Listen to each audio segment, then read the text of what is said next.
Son trône est fondé sur l'équité.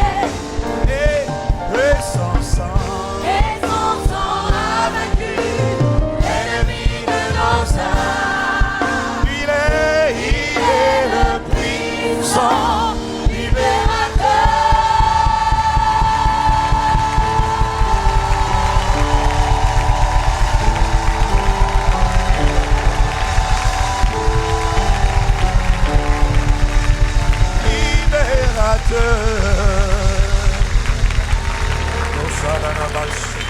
Parce qu'on peut acclamer le nom du Seigneur, le libérateur, le rocher des siècles, l'ancien des jours, le Seigneur, le maître, propriétaire, Paulus, Adonai. Alléluia. Alléluia. Qui est semblable? Comment je avec quelle gamme? Adonai.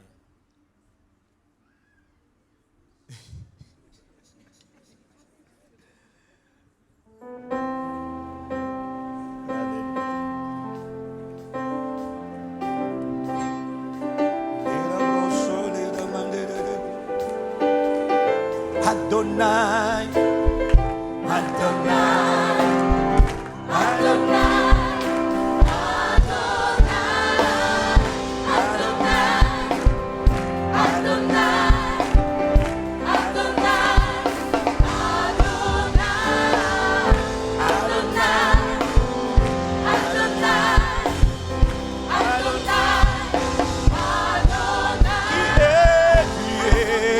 Semblable, Lion à l'agneau, assis sur le trône. Les monts s'inclinent, les océans rugissent devant le Seigneur. qui est Semblable au lion à l'agneau, assis sur le trône. Les monts s'inclinent, les océans rugissent devant le Seigneur. loué, Loué Adonai, nous sommes reconnaissants. du lever du soleil et jusqu'à la fin du jour. Loué Adonai, toutes les nations du monde, tous les anges et tous les saints te louent.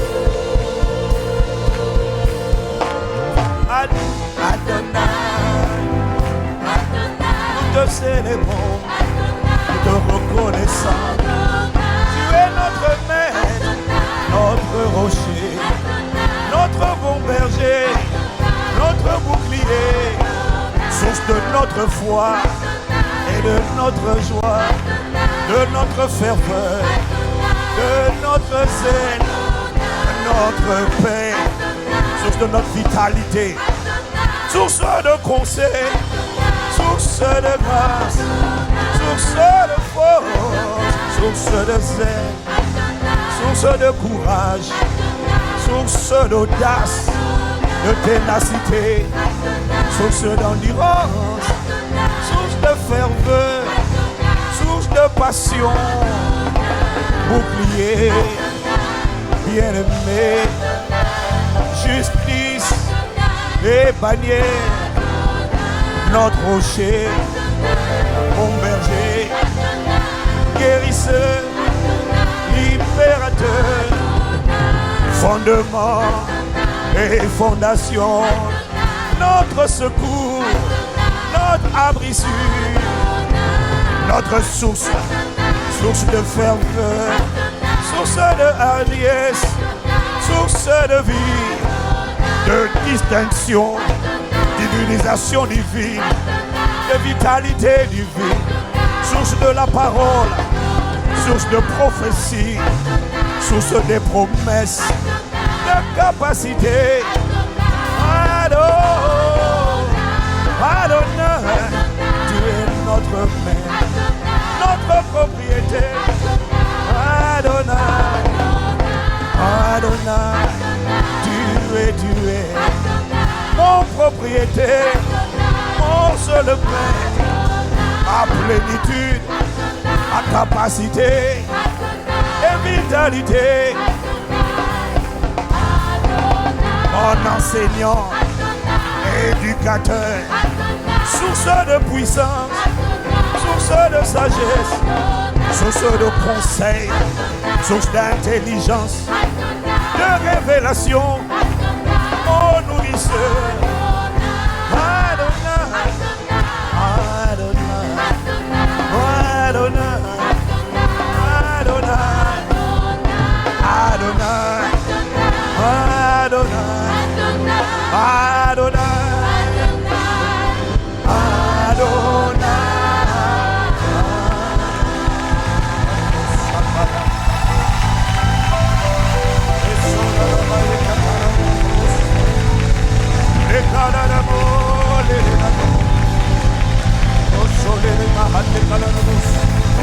Adonai, we worship you. Adonai, we praise you. Adonai, we lift you up. Adonai, nous t'honorons. Adonai, nous te couronnons. Adonai, nous te célébrons. Adonai, nous t'adorons. Adonai, nous te louons. Adonai, nous t'élevons. Oh, oh. Adonai, nous t'élevons. Nous te proclamons. Nous te reconnaissons. Nous t'accueillons. Nous t'honorons. Nous avons soif de toi. Adonai, nous dépendons de toi. Moteur de notre vie, source de notre vigueur, ferveur. Adonai, nous te recevons. Nous dépendons de toi.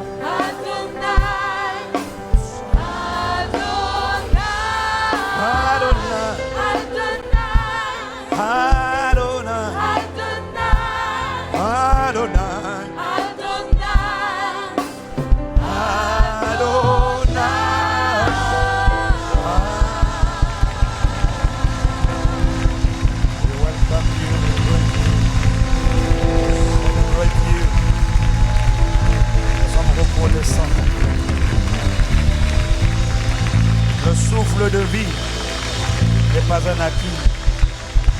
Une semaine de plus n'est pas un acquis. Nous sommes reconnaissants. Éduque-nous. Permets que ce culte soit conduit par toi, avec toi, en toi et pour toi.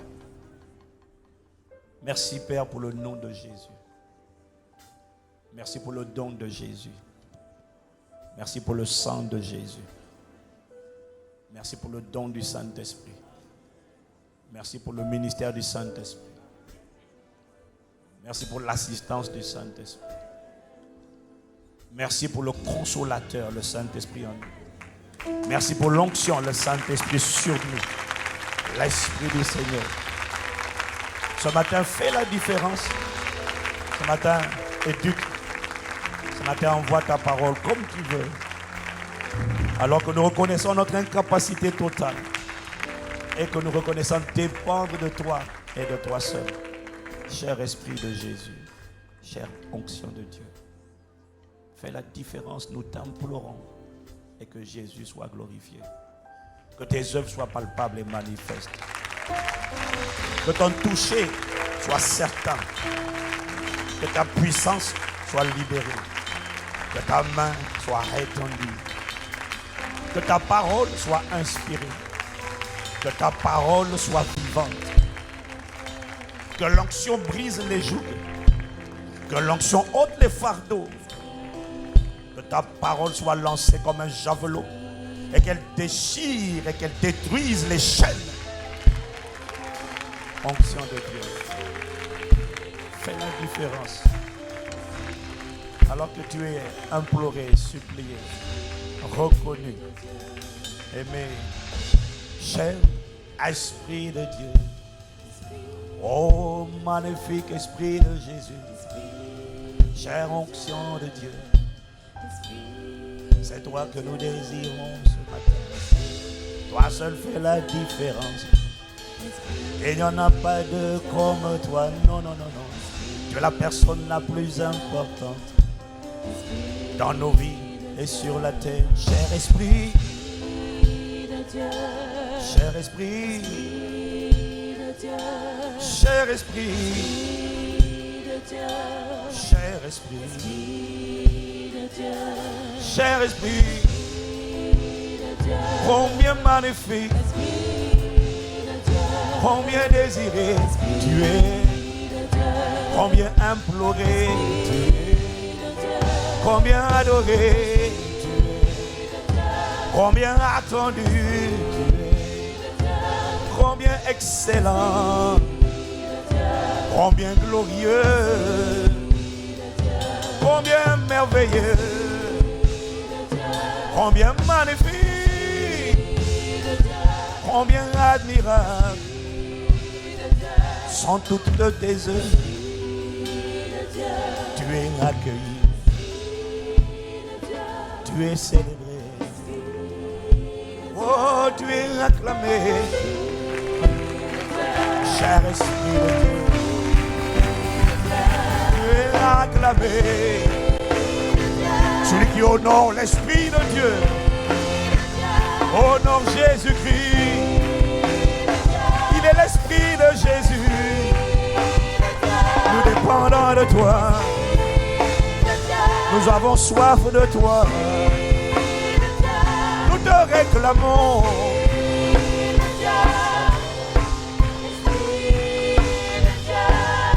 Magnifique. Combien magnifique. Combien magnifique. Esprit du Dieu vivant. Welcome you once again. Nous accueillons de nouveau. Au nom de Jésus. Amen. Amen, amen, amen. Bienvenue à vous, chère famille Impact Centre Chrétien. Vous qui êtes là, vous qui êtes loin, mais qui êtes en communion et qui contribuez chaque dimanche par votre louange, votre adoration, vos offrandes, à faire de cette famille ce qu'elle est. Quelqu'un dit Amen? Voilà.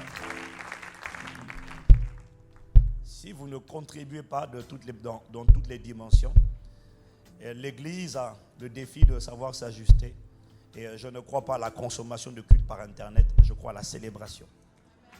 Voilà. La célébration, c'est on fait à distance. Ce qu'on ne peut pas faire sur place, ce que nous faisons ici, on le fait quand on est en ligne.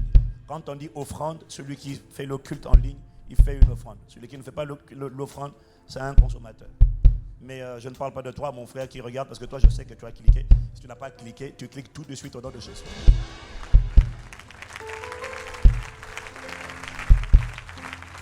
Amen. Comme a dit Paul, ce n'est pas ton argent, c'est ton obéissance. C'est ton adoration que Dieu recherche. Tu as remarqué que depuis le temps que tu ne fais pas d'offrande, l'Église avance. Elle continuera d'avancer. Donc ce n'est pas tes petits centimes. Sois calme. Sois calme. Sois calme. Il y en a qui sont qualifiés pour parler de certains sujets. Je suis qualifié pour parler de ça. Je suis crédible par la grâce de Dieu. Donc je peux te parler. Je peux te parler de ça. Je peux te défier, te challenger. Je suis qualifié. Voilà. Voilà. J'aime quand je suis crédible dans quelque chose. J'aime quand la crédibilité te rend confiant, détendu et te donne de l'assurance.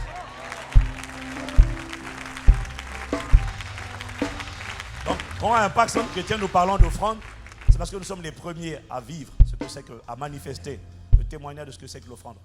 Nos vies sont des offrandes à Dieu. Ensuite, on ne s'arrête pas seulement au nom de notre vie, mais on doit donner également aussi nos finances et nous le faisons. Voilà, c'est pour ça qu'on peut encourager les autres à faire ce que nous faisons. Et nous sommes crédibles lorsque nous le faisons parce que nous montrons l'exemple. Nous croyons au leadership par l'exemple, pas par la théorie, les paroles, mais en montrant l'exemple et nous montrons l'exemple. Voilà. Et la vérité, c'est que si on ne te donne pas l'occasion de donner, si on ne t'encourage pas à donner, on ne t'aide pas à récolter. Si Dieu veut te faire récolter, il doit t'apprendre à donner. Voilà, c'est tout. Donc, bienvenue. Avant de t'asseoir, je voudrais que tu dises à 4 personnes, 4 c'est le chiffre de la terre, tu dis à 4 personnes, vraiment, je suis content de te voir aujourd'hui. Voilà.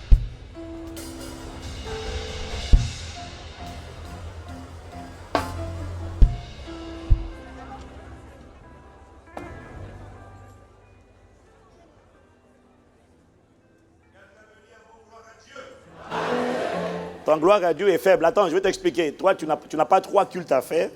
Tu n'as pas conduit la prière. C'est vrai que tu as crié cette semaine quand même de jeûne et prière. C'est vrai.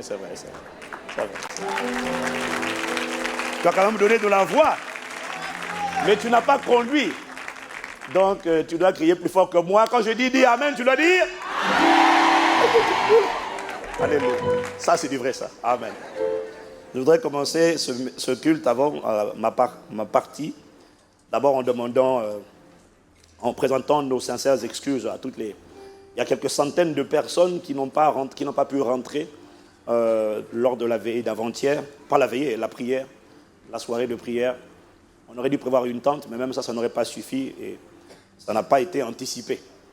Et donc nous présentons nos plus plates excuses et promettons de nous ajuster dans ce domaine-là. Mais en même temps, nous voulons rendre grâce à Dieu. Parce que quand on voit la mobilisation qu'il y a eu cette semaine, pour la semaine de jeûne et prière, on se dit qu'assurément quelque chose est en train de se passer.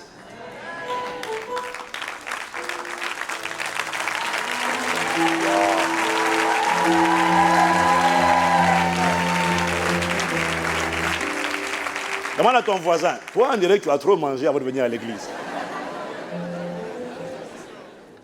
Parce que les gens qui ont trop mangé ont l'habitude d'être lents à la détente. Tu vois? Quand on dit, même pas, les acclamations doivent être promptes. Tu vois, quand ton voisin fait comme ça, là. Oula.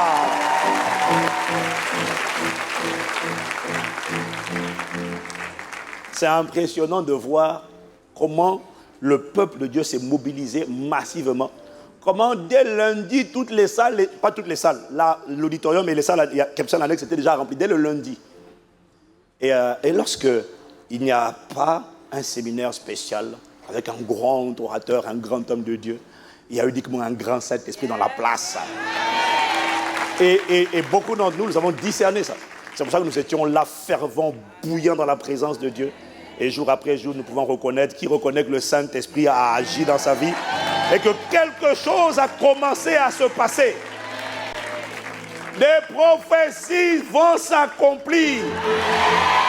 Les promesses seront manifestes. Les intercepteurs sont dispersés au nom de Jésus. Le Saint-Esprit a commencé cette œuvre et il la rendra parfaite. Et de toutes les paroles qui ont été prononcées par Dieu à travers la méditation de sa parole ou à travers un réma qui t'a été adressé ou que tu as reçu, de toutes les paroles qui sont sorties de sa bouche, aucune ne restera sans effet au nom de Jésus. La fidélité de Dieu sera constatée et attestée. Sa fidélité parlera. Ses œuvres seront visibles. Le nom de Jésus sera glorifié. Au nom de Jésus. Quelqu'un me dit Amen. Cela dit, cela m'amène à insister sur notre mobilisation parce que vous comprenez forcément que il faut que Impact Centre Chrétien, ici, là, on déménage. C'est une évidence. Voilà pourquoi nous avons lancé le projet des bâtisseurs du royaume. Et à ce jour, il y a... vous savez que tous les dimanches, nous sommes en termes d'adultes, je ne compte pas les enfants, nous sommes entre 2000 et 2500 adultes chaque dimanche, ici, à Boissy-Saint-Léger. D'ailleurs, Sergi est en train de pousser de manière extraordinaire. Impact Centre Chrétien, Sergi, vous savez que c'est maintenant bientôt 400 personnes tous les dimanches, hein, quand même. Vraiment, hein. Je ne parle même pas de la famille internaute qui sont Ils sont quoi, plus de 5000 connexions. Hein? Connexion, pas personne, connexion. Dis avec moi, waouh! Ça montre la popularité de la parole de Dieu. Ça montre que le Saint-Esprit est dans la place et qu'il est en train de se mouvoir. Et nous sommes reconnaissants de ce qu'il a entendu nos cris. Et il entend nos cris jour après jour. Quelqu'un me dit Amen. Et donc, ça m'amène à relancer sur la nécessité pour nous tous de participer au projet des bâtisseurs du royaume. Quand on te dit participe, c'est pour ton bien. Ne t'inquiète pas, on sait de quoi on parle. Active l'alliance des hommes et des femmes qui deviennent riches pour Dieu. Et je bénis Dieu parce que j'ai vu parmi les vœux là, bon, tout le monde n'a pas rempli encore son enveloppe des bâtisseurs du royaume. Il y en a à peu près 250 qui ont rempli leurs enveloppes. Mais j'ai vu des gens qui essaient de rattraper ma foi.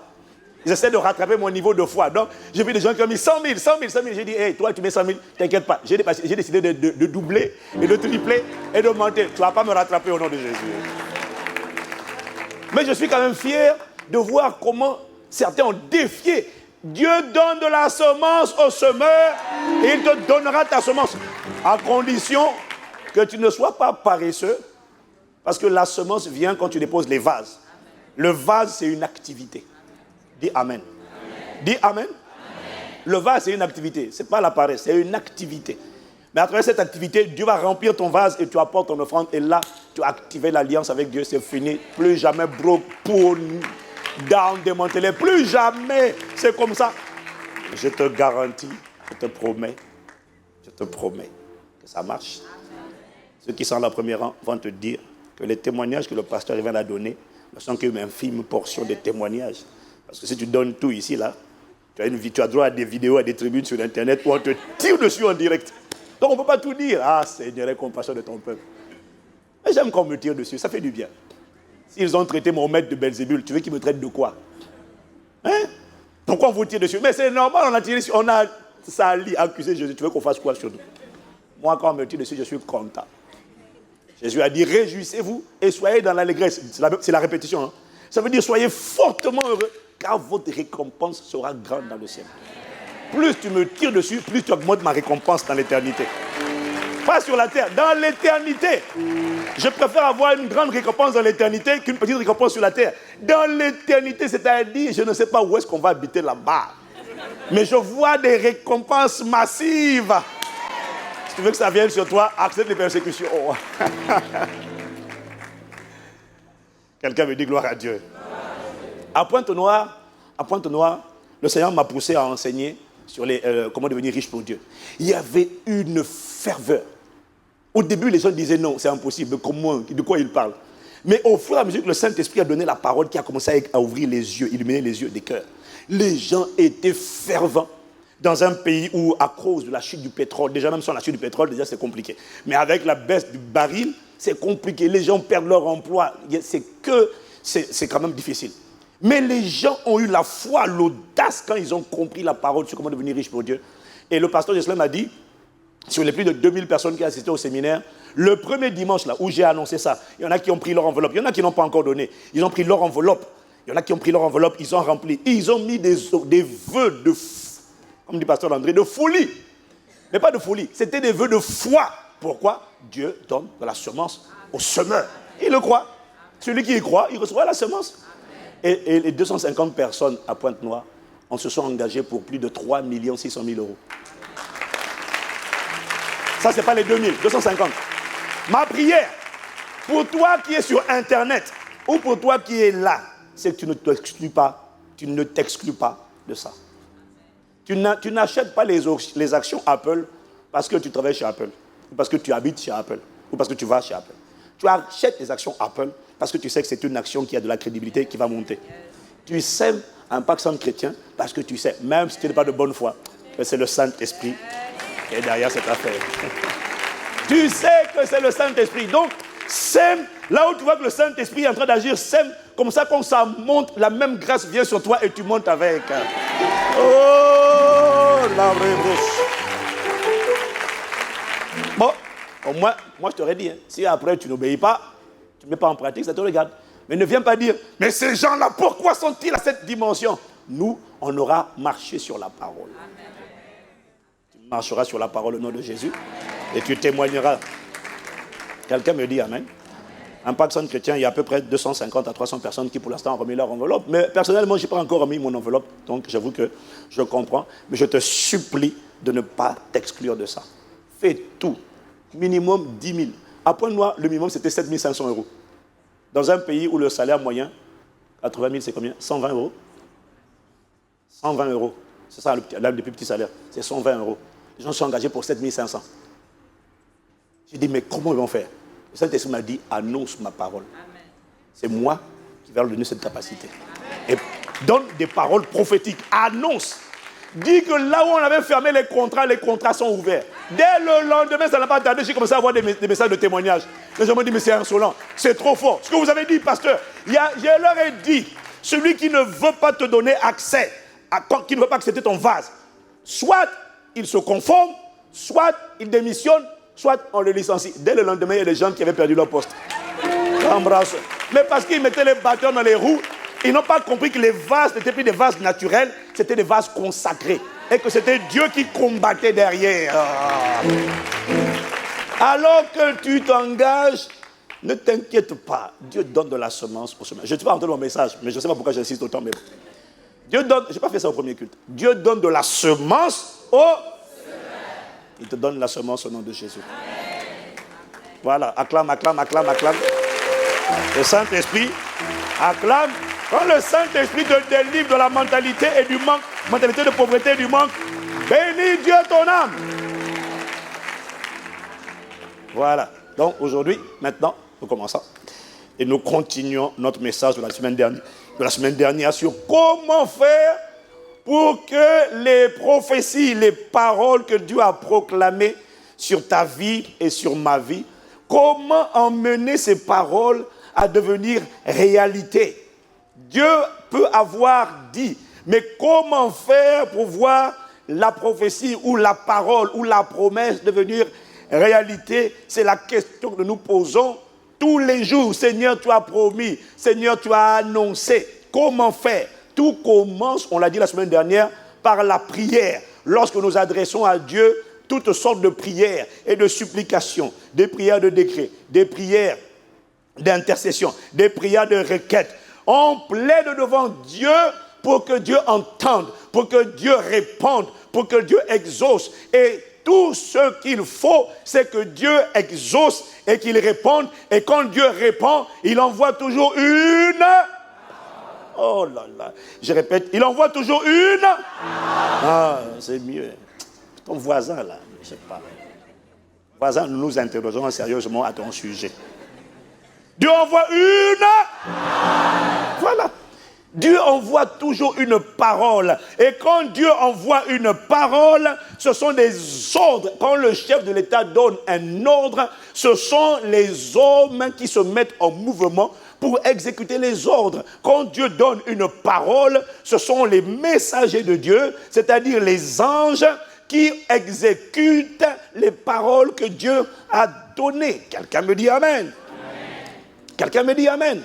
Quand Dieu, et on a dit la semaine dernière que pour ce qui concerne les promesses, quand c'est une promesse, fécondité, quand c'est la promesse, la faveur, l'accès, la santé, tout ça là, ce sont des faits pour lesquels Dieu a déjà dit.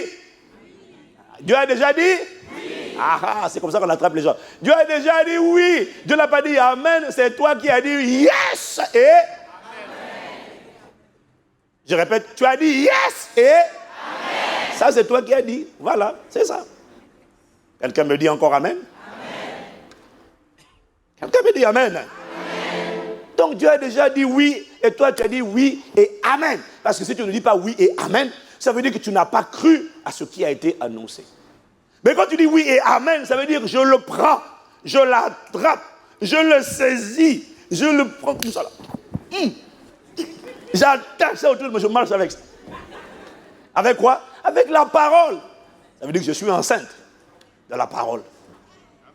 Je déclare que tu vas enfanter la parole au nom de Jésus. Dis-moi amen encore. Amen. Les anges sont des messagers. Les anges sont dans le contexte d'aujourd'hui, sont des livreurs de colis divins. Mais on a dit la semaine dernière que ce n'est pas suffisant que les anges soient en route. Parce que nous avons dit que tout colis divin, toute prophétie, toute parole que Dieu a annoncée fera toujours l'objet de tentatives d'interception diabolique. Parce que toute prophétie rencontrera une résistance, mais toute prophétie ne rencontre pas le même niveau de résistance. Tout dépend du niveau de menace que représente la manifestation de ta prophétie, celle que tu as crue, la parole à laquelle tu crois. Voilà pourquoi il y a des choses que tu as l'impression que pour vivre ça, c'est facile. D'autres, tu as l'impression que c'est un combat, c'est un dur labeur. Il y en a pour se marier, tu sens qu'on dirait que c'est compliqué. Mais en fait, Satan est un stratège. Il va mettre plus de résistance là où il sait que ce qui sortira de la manifestation de cette prophétie, c'est quelque chose qui sera à la gloire de Dieu. Quand un mariage sera un mariage de témoignage qui va mener les nations à fléchir, qui va mener ta famille à dire non, on t'a combattu, on t'a appelé vieille fille, vieux gars, vieux garçon, tout ça. On a tellement... Quand Satan sait que ça, c'est la gloire de Dieu qui va sortir de là, parce que tout ce qui va sortir n'est pas forcément gloire de Dieu. Voilà pourquoi il y a des choses, il y a des trucs que Satan, il y a des projets qu'il ne combat pas. Mais quand c'est la gloire de Dieu qui va sortir, il va combattre, il va faire l'objet de, il va essayer d'intercepter, mais les intercepteurs qu'il mettra aux différents carrefours sont consumés par le feu du Saint-Esprit au nom de Jésus. Et ceux qui étaient dressés, positionnés pour empêcher la manifestation, qu'ils soient précipités à terre au nom de Jésus. Qu'ils soient consumés par le feu du Saint-Esprit. Quelqu'un me dit un bon amen. Amen. Voilà pourquoi tu as l'impression que certaines choses, tu sais que c'est ton héritage, tu sais que ça, normalement, ça t'appartient, la santé, la faveur, la percée, tout ça, c'est normal, c'est mon Dieu. Mais pourquoi ça traîne? Parce qu'il y a une résistance. Voilà pourquoi on a dit qu'il faut être zélé. Il y a une résistance. Mais ces résistances céderont au nom de Jésus. Au fur et à mesure qu'elles ne céderont pas juste parce que nous disons Amen, elles céderont parce que nous payons le prix par toutes sortes de prières et de supplications, de requêtes, de ferveur, d'intercession. Lorsqu'on l'Église se met ensemble, quand l'Église se met ensemble en train de prier, l'Église est en train de faire un bras de fer. Si l'Église ne prie pas, il n'y a pas de bras de fer parce que la prière donne la force. Quand l'Église prie ensemble, c'est un bras de fer. Et nous ferons céder par la puissance du Saint-Esprit. Ceux qui résistent, ils céderont. Je n'ai pas entendu ton Amen. Donc c'est normal que certaines paroles, certaines prophéties soient combattues. Voilà pourquoi parfois tu sens que pour certains c'est le mariage, tu sens que ça bloque. Après ça, c'est comme si tout roule, tout coule, tout roule comme sur des roulettes. Tout avance comme sur des roulettes. Il y en a, le mariage c'était pas un combat, mais c'est l'enfant. L'enfant, ça c'est compliqué. C'est parce que l'enfant qui va sortir de là, c'est un enfant Samuel, c'est un enfant qui sera un instrument. Et le diable sait.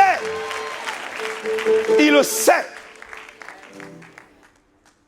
Voilà pourquoi quand quelqu'un est en train de combattre, son combat ne vient pas dire mais pourquoi chez toi ça traîne? Tu dis tais-toi, tu sais pas, tu connais pas les enjeux, tu sais pas. Parce qu'il y a des gens qui essaient de te démoraliser, de te décourager. Mais pourquoi tu as tel problème? Pourquoi c'est pas normal? Tu es un serviteur de Dieu, tu pries Dieu, tu crois en Dieu. Pourquoi tu as tel problème? Ça va pas, tu as attaqué. Je dis je ne suis pas attaqué, il y a un combat qui a lieu. Tu perds mon temps. D'ailleurs, je n'ai pas envie de t'entendre parler. Les bras courts. Tu ne comprends pas. Laisse-moi parler aux gens qui sont enceintes. Au moins les personnes qui sont enceintes pourront comprendre ce que je suis en train de vivre et de décrire. Y a-t-il une personne enceinte dans la place? Bon. Il n'y a rien de pire quand tu es enceinte que de parler à quelqu'un qui ne connaît rien de la grossesse. Quand tu as les nausées, il dit, c'est ça nous les hommes malheureusement. Quand tu as la nausée, il dit, ah tu en fais trop. Je dois manger, ah tu manges trop. Tu ne comprends pas ce que c'est d'être enceinte. Je suis mon mari. Alléluia. Mais maintenant que nous sommes enceintes spirituellement, nous comprenons un peu mieux ces notions.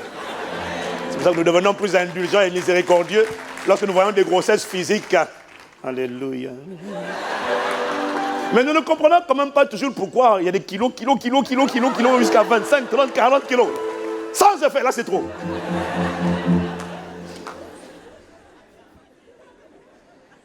Waouh. Donc, dès lors que ce combat d'interception des paroles que Dieu a libérées, dès lors que ce combat est une réalité, puisque chaque prophétie, on l'a vu, sera attaquée, fera l'objet d'une interception. Dis avec moi, elle échoue au nom de Jésus. Quelle doit donc être notre manière d'agir? On a vu que notre manière d'agir, contrairement à ce que nous sommes tous habitués à faire, c'est pas la peine de murmurer, c'est pas la peine de te lamenter, c'est pas la peine de critiquer, c'est pas la peine d'accuser Dieu. Dieu n'y est pour rien. Quand c'est une promesse qu'il a donnée, il a déjà dit oui. Donc Dieu n'y est pour rien. On a vu que c'est un combat. Quelle doit être donc notre attitude? Eh bien c'est simple, notre attitude doit consister à appliquer les mêmes clés, les mêmes principes, à opérer avec les mêmes secrets qu'ont opéré les hommes et les femmes, les témoins de la foi qui nous ont précédés et qui, à eux aussi, après avoir rencontré de l'opposition, ont fini à travers le combat de la foi, ont fini par remporter leurs promesses et voir la manifestation de la parole à laquelle ils avaient cru. D'où le titre de mon message, le combat de toute notre vie, le combat de la foi. Ça, mon frère, ma soeur, personne n'y échappera. Le combat de toute la vie, le combat de la foi. Dis avec moi, le combat de la foi. Il y aura toujours des domaines où tu diras, Seigneur, ça va, ça va, ça va. Mais il y aura des domaines où tu reconnaîtras que là, c'est vraiment un combat. Ça ne sera pas le même combat toute ta vie au nom de Jésus. Mais quand une montagne s'aplanira, une autre se dressera. Ce n'est pas une malédiction que je t'annonce, c'est juste une réalité. Dans la vie, il y aura toujours des montagnes. Parce que tu imagines un peu, s'il n'y a plus de montagne, il n'y a plus de combat, il n'y a plus d'opposition. Quand il n'y a pas d'opposition, il n'y a plus de résistance, il n'y a plus d'épreuves. C'est là que la plupart des gens se laissent aller à l'assoupissement total. Voilà pourquoi Dieu permet parfois certaines épreuves, parce qu'elles nous gardent en permanence. Parce que si tout va bien, tu vas dire quoi? Oh mon âme, réjouis-toi, sois heureux, apprécie la vie. Croise les jambes, mon âme, yes. Mon âme, tout va bien pour toi. Aucune adversité, aucun problème, aucun défi. Wow, quelle vie. Mon ami, ça n'arrivera pas dans cette vie. Si ça arrive pour l'instant, c'est parce que tu es encore enfant. Grandis. C'est pour ça que nos enfants n'ont pas envie de grandir. Ils disent, quand je vous vois avec tous les problèmes que vous avez, laisse-moi jouer encore. Est-ce que quelqu'un me suit? Il y aura toujours des montagnes. Les montagnes te rendent humble et t'obligent à chercher Dieu. Les montagnes te rendent humble et t'obligent à dire à Dieu comment on la déplace celle-là. Comment on fait pour la déplacer? Seigneur, montre-moi le secret. Comment on la déplace? Les montagnes t'obligent à garder la communion avec Dieu. Les montagnes t'obligent à rester dans la supplication. Les montagnes te gardent dans l'humilité.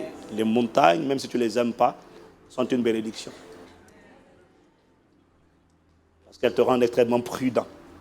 Elles te rendent mesuré. Là où tu étais intolérant vis-à-vis des montagnes des autres, quand tu as tes propres montagnes, et que tu vois quelqu'un qui pleure devant ces montagnes, tu dis, mon gars, fortifie-toi seulement. Mais quand tu n'as pas de montagne, tu dis, pourquoi tu pleures devant ta montagne? Pourquoi tu pleures? Oh! Mais quand tu sais que toi, tu as une montagne qui t'attend aussi devant toi, tu dis, hé, mon gars, soutenons-nous mutuellement.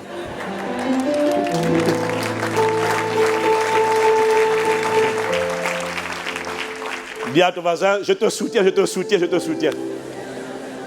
Je ne te demande même pas c'est quoi. Je ne te demande même pas si tu as des montagnes. Je sais que tu as des montagnes dans ta vie. Dis à ton voisin, je te soutiens. Ah. Chacun d'entre nous, dans un domaine ou un autre, sera obligé dans sa vie de mener ce qu'on appelle le combat de la foi. Le combat de la foi. Le combat de la foi dont on parle n'est pas...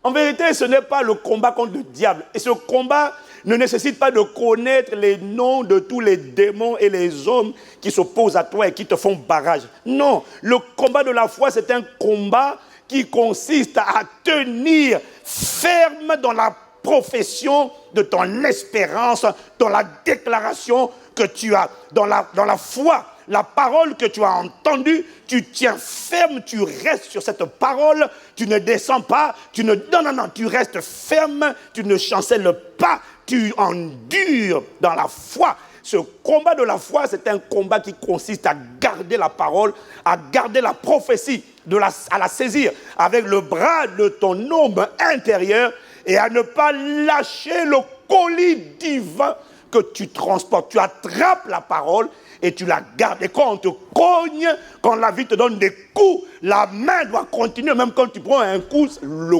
colis ne doit pas tomber. Le colis doit rester.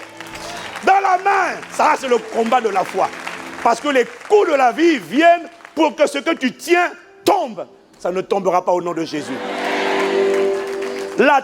Les attaques de la chair, des démons et du monde sont des attaques qui ont comme objectif de nous faire lâcher ce que nous avions attrapé et saisi hier.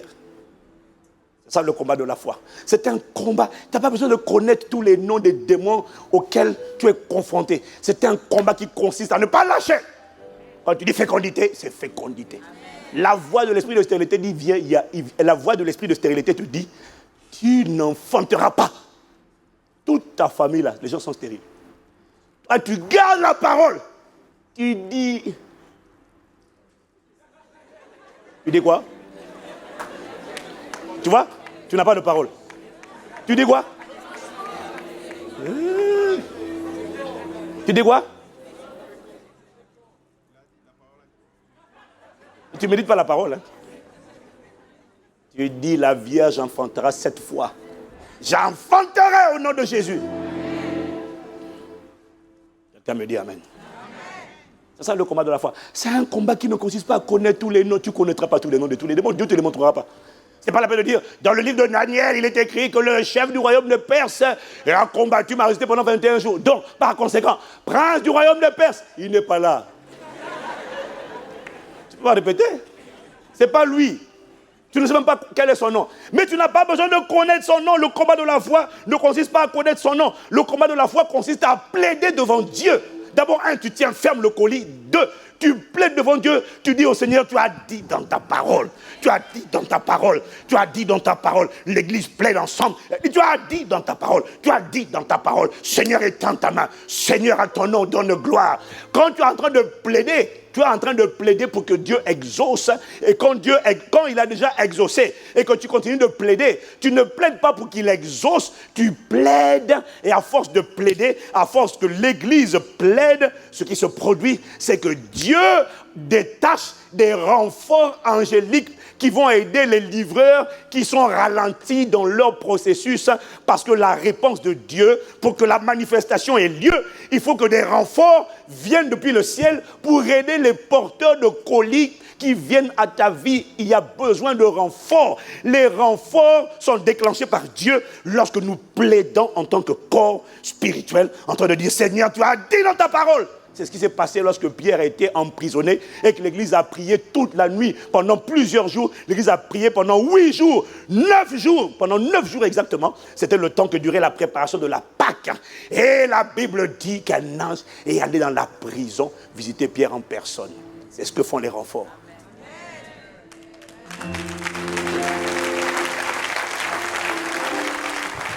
Le combat de la foi exige de savoir plaider, prier, jusqu'à ce que la gloire de Dieu atterrisse dans la situation.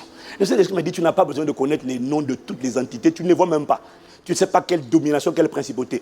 Demande-moi seulement, prie seulement jusqu'à ce que ma gloire atterrisse. Quand ma gloire va atterrir, chacun des gens qui sont là sauront ce qu'il a à faire. Ma Bible dit que Dieu se lève, ses ennemis se dispersent. C'est ce qui se produira lorsque la gloire de Dieu atterrira. Et je déclare qu'elle a commencé à atterrir et que la gloire sera renforcée au nom de Jésus. Je n'ai pas entendu. Le Saint-Esprit m'a dit, déclare, ça s'accomplira. Donc quand je te dis quelque chose, je te conseille pour toi-même de savoir, lambano, attrape la parole et tu dis, quand tu l'attrapes, tu dis Amen. Voilà. Ça veut dire, ainsi soit-il, ou qu'il me soit fait selon cette parole. Alors, comment faire pour voir la prophétie devenir réalité? On a lu la semaine dernière Hébreux 6, versets 11 à 12. Hébreux 6, versets 11 à 12. On va le relire, version 8 secondes. Nous désirons que chacun de vous montre le même zèle. Dis avec moi, le même zèle. Dis avec moi, la même ferveur. La même hardiesse. Chacun de vous montre le même zèle pour conserver jusqu'à la fin une pleine espérance, en sorte que vous ne vous relâchiez point. Qu'est-ce qui permet de ne pas se relâcher là où tout le monde se relâche? Qu'est-ce qui permet de ne pas céder là où tout le monde cède? C'est le zèle. Premier ingrédient, le zèle. Et je suis convaincu que plus d'une personne a vu son zèle être réveillé cette semaine. Et ce zèle ne baissera plus, il restera intact désormais jusqu'à la manifestation totale de l'espérance à laquelle je m'étais accroché. Quelqu'un me dit Amen. Verset 12, en sorte que vous ne vous relâchez point et que vous imitiez ceux qui par la foi et la persévérance héritent les promesses. Donc on a dit, là c'était trois éléments. 1, le zèle qui ne fluctue pas, qui ne baisse pas. 2, la foi. 3, la persévérance. Aujourd'hui nous voulons voir la foi. Dis avec moi la foi. Il dit d'imiter ceux qui par la foi et la persévérance voient la manifestation de ce qui avait été annoncé. Et lorsqu'on parle de foi, quelle est la personne la plus crédible dans la Bible pour nous parler de la foi, si ce n'est le Père, celui que la Bible appelle le Père de la foi, c'est-à-dire Abraham. Dis avec moi la foi. Dis avec moi la foi. Donc, le Saint-Esprit m'a amené cette semaine dans une étude, on va lire beaucoup la Bible aujourd'hui, là. On va lire un peu. Il m'a amené dans cette étude pour voir, étudier Abraham comme, j'avoue que je n'avais jamais été conduit à étudier le parcours de la foi d'Abraham de cette manière. N'empêche que si la Bible appelle le père de la foi, c'est parce que c'est à partir d'Abraham qu'on voit pour la première fois un être humain qui, malgré ses faiblesses, réussit à marcher, on le voit réussir à cheminer avec Dieu jusqu'à la fin de ses jours. Abraham est le premier être humain à avoir démontré à l'humanité ce que signifie véritablement marcher par la foi. Quelqu'un me dit Amen. Abraham, dis avec moi Abraham. Abraham n'est pas le symbole de la foi parfaite qui ne chancelle jamais, qui ne vacille jamais, qui est toujours ferme. Non, tu vas voir tout à l'heure que ce n'est pas vrai du tout. Non. Par contre, Abraham est l'exemple même d'un homme de la même nature que nous, qui est parvenu, en dépit de sa chair, en dépit des combats de la chair, du diable et du monde, la coalition tripartite, Abraham est l'exemple même de l'homme, même nature que nous, mais qui, en dépit de toutes ces choses, chair, monde, diable, est parvenu à entendre Dieu, à communier avec Dieu, à obéir à Dieu et à connaître le Dieu qu'il avait appelé. Le Saint-Esprit m'a dit, aucun homme, ce que toi tu vis aujourd'hui, dont tu as l'impression que c'est un combat que toi seul vis. Je parle de la chair, avec ses passions et ses désirs, les 5 sens. Je parle de ces voix démoniaques que tu entends. Il n'y a pas besoin que le démon soit en toi pour que tu entendes sa voix. Je n'ai pas entendu? Il n'y a pas besoin qu'un démon soit en toi. Quand tu entends une voix, il te dit tu ne vas jamais y arriver, ça ne veut pas dire qu'il y a un démon en toi. Hein. Ça veut juste te dire que Satan a la capacité de parler, la suggestion, le pouvoir de la suggestion. Quand il a dit à Ève, Dieu a-t-il réellement dit? Il n'était pas en elle. Il n'habitait pas, mais il peut suggérer. Donc toutes les pensées que tu entends, une pensée que tu entends d'un esprit mauvais, ne veut pas dire que Satan est à l'intérieur. Calme-toi. Dis seulement Amen. Dis avec moi, c'est une bonne nouvelle. Abraham, tout ce que nous connaissons, l'oppression du monde comme système de pensée, Abraham a connu ça. La chair avec ses passions et ses désirs, qui essaie de souffler sur la foi. La vue qui essaie d'annuler ce que Dieu a dit. Lui qui essaie d'anéantir ce que le Saint-Esprit a imprimé dans ton cœur. Abraham a connu ça. Tout ce que nous connaissons aujourd'hui, Abraham était un homme de la même nature que nous. Il a connu ça lui aussi. Et à la différence que Abraham, contrairement à nous, n'avait pas le Saint-Esprit en lui.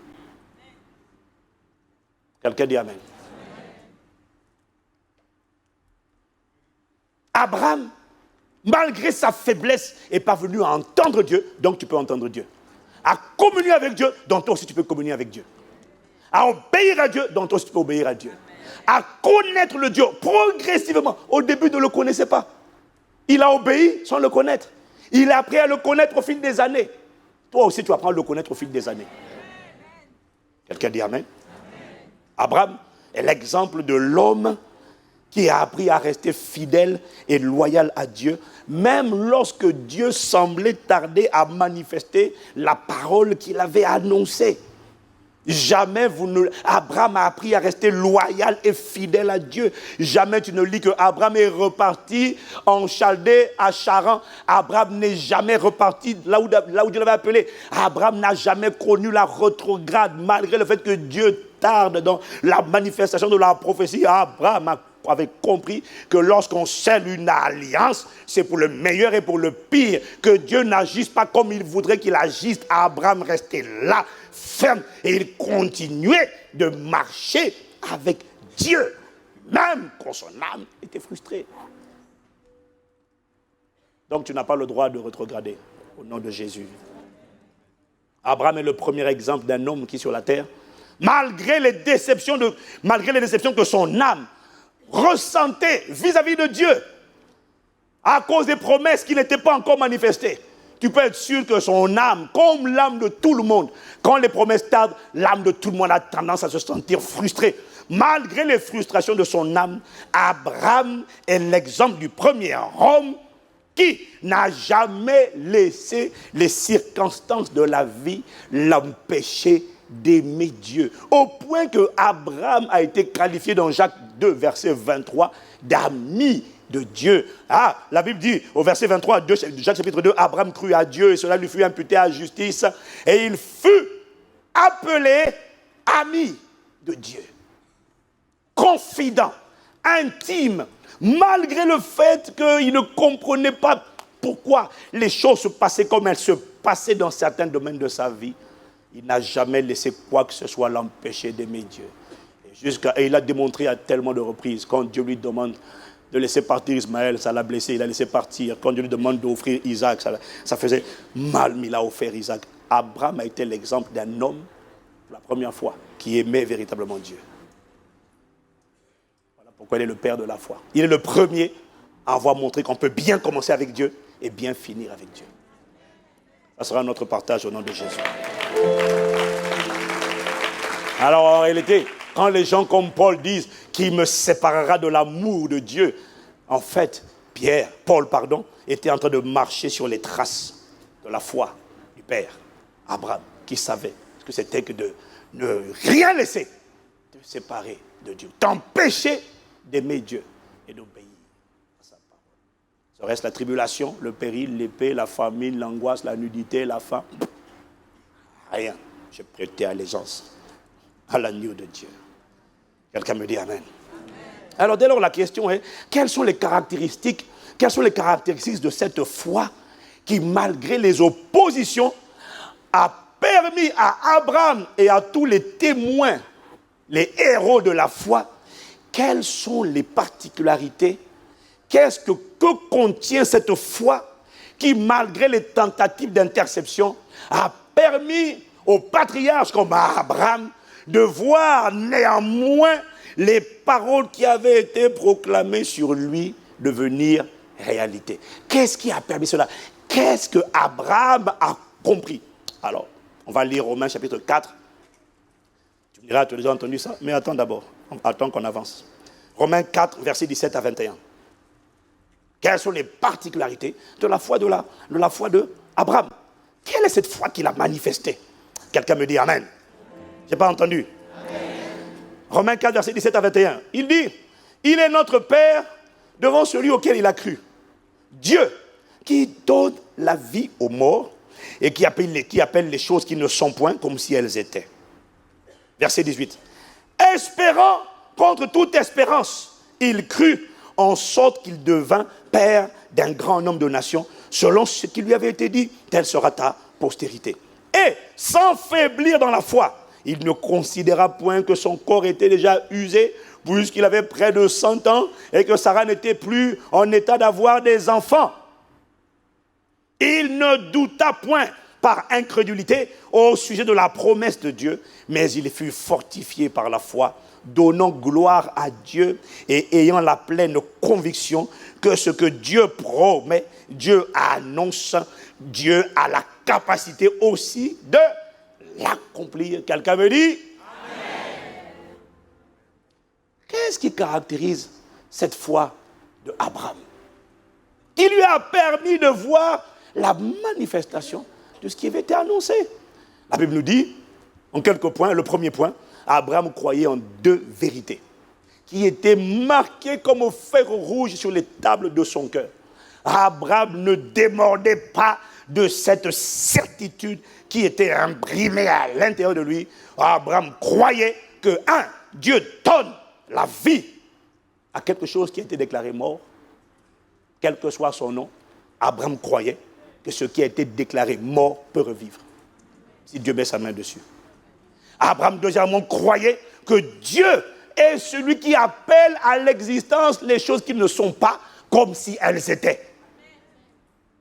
Donc Abraham savait qu'il y avait de la fiabilité dans la parole de Dieu et que la parole de Dieu suffisait à appeler à l'existence les choses qui ne sont pas comme si elles étaient.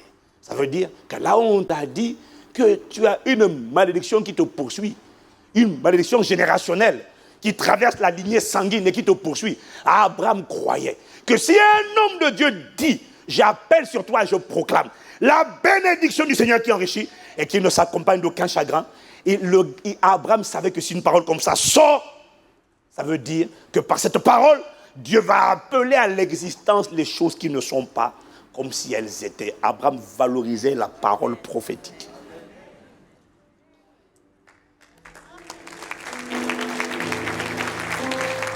Quelqu'un me dit Amen. Quelqu'un me dit Amen. Quand tu as compris la dimension de la parole prophétique, tu ne cherches plus à ce qu'on te touche. Tu cherches juste à recevoir les paroles qui sortent. Parce que tu sais que cette parole ne restera pas parole, c'est une graine. Et quand on va rencontrer le chant de mon cœur, quelque chose sera manifesté. Les destinées sont construites sur la parole.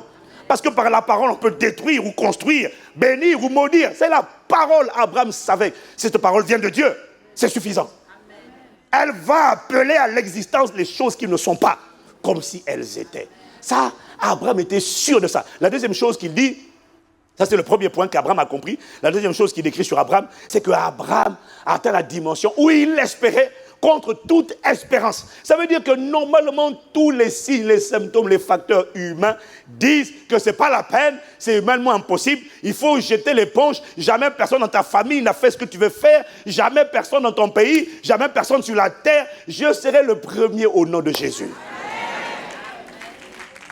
Tel il est, tel je suis. S'il est le premier, je suis le premier moi aussi.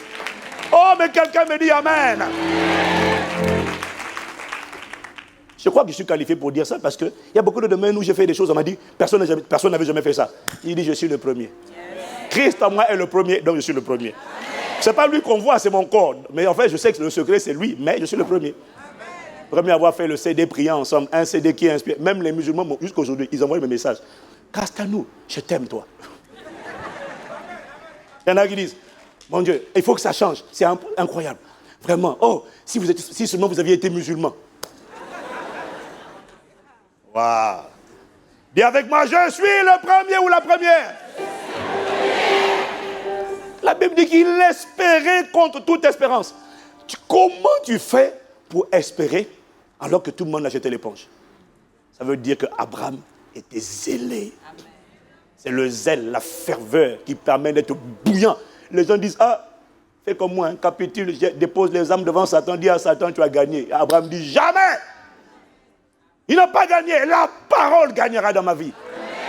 Oh, je n'ai pas entendu toi, Amen. Troisième secret d'Abraham, de sa foi, il dit, il ne faiblit pas dans la foi. C'est ce qui est écrit, non?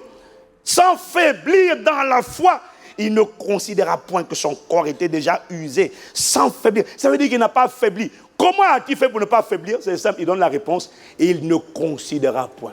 On leur dit, oui, mais normalement, humainement, techniquement, scientifiquement, tout ça. Il dit, je ne considère pas. Oui, mais il y a ça, d'accord. Mais je n'ai pas dit qu'il n'y a pas ça. Je n'ai pas dit que ce que vous dites est faux. Je dis que je ne considère pas. Je ne mets pas mon attention sur ce sur quoi vous mettez votre attention. Je ne considère pas. Les symptômes augmentent. Je ne considère pas. L'âge passe. Je ne considère pas.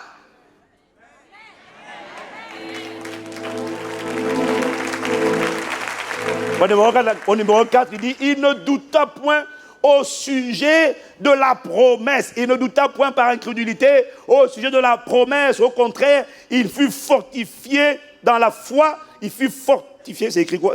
Oui, mais le passage, il fut fortifié par la foi, donnant gloire à Dieu. Ce que ça veut dire, ça m'a dit le Saint-Esprit.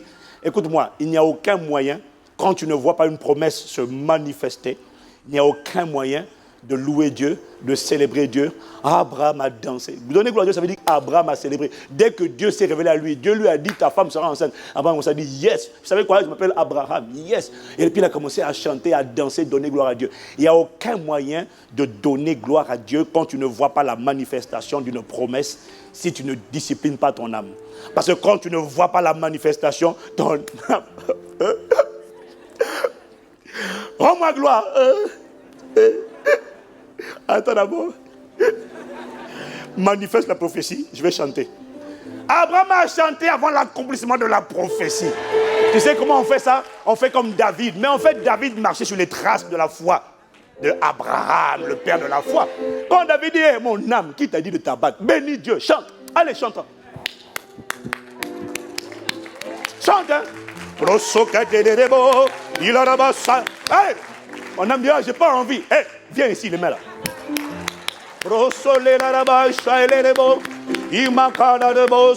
Tant que j'ai la voix, je chanterai. Tant que j'ai les mains, j'acclamerai. Tant que j'ai les pieds, je danserai. Je bénirai ton nom.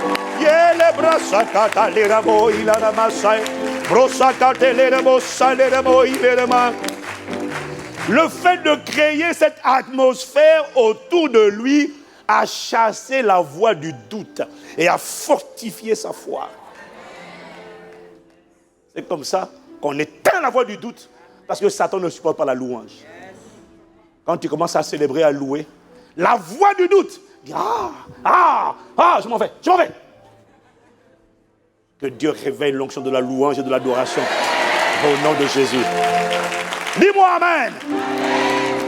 Il fut fortifié dans la foi, donnant gloire à Dieu. Et en donnant gloire à Dieu, Abraham a reçu, c'est le secret d'Abraham, la certitude que ce que Dieu annonce, il a le pouvoir de l'accomplir.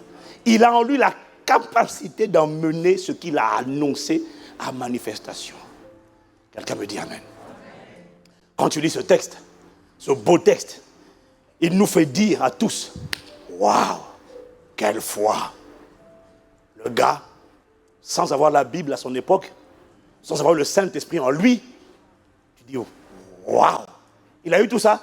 Parce que tu compares à ta foi, je compare à ma foi, et je m'incline et je baisse la tête. Je dis, Père Abraham, chapeau. Si c'est vrai, dis amen. Si c'est vrai, acclame, parce que tu sais que c'est vrai.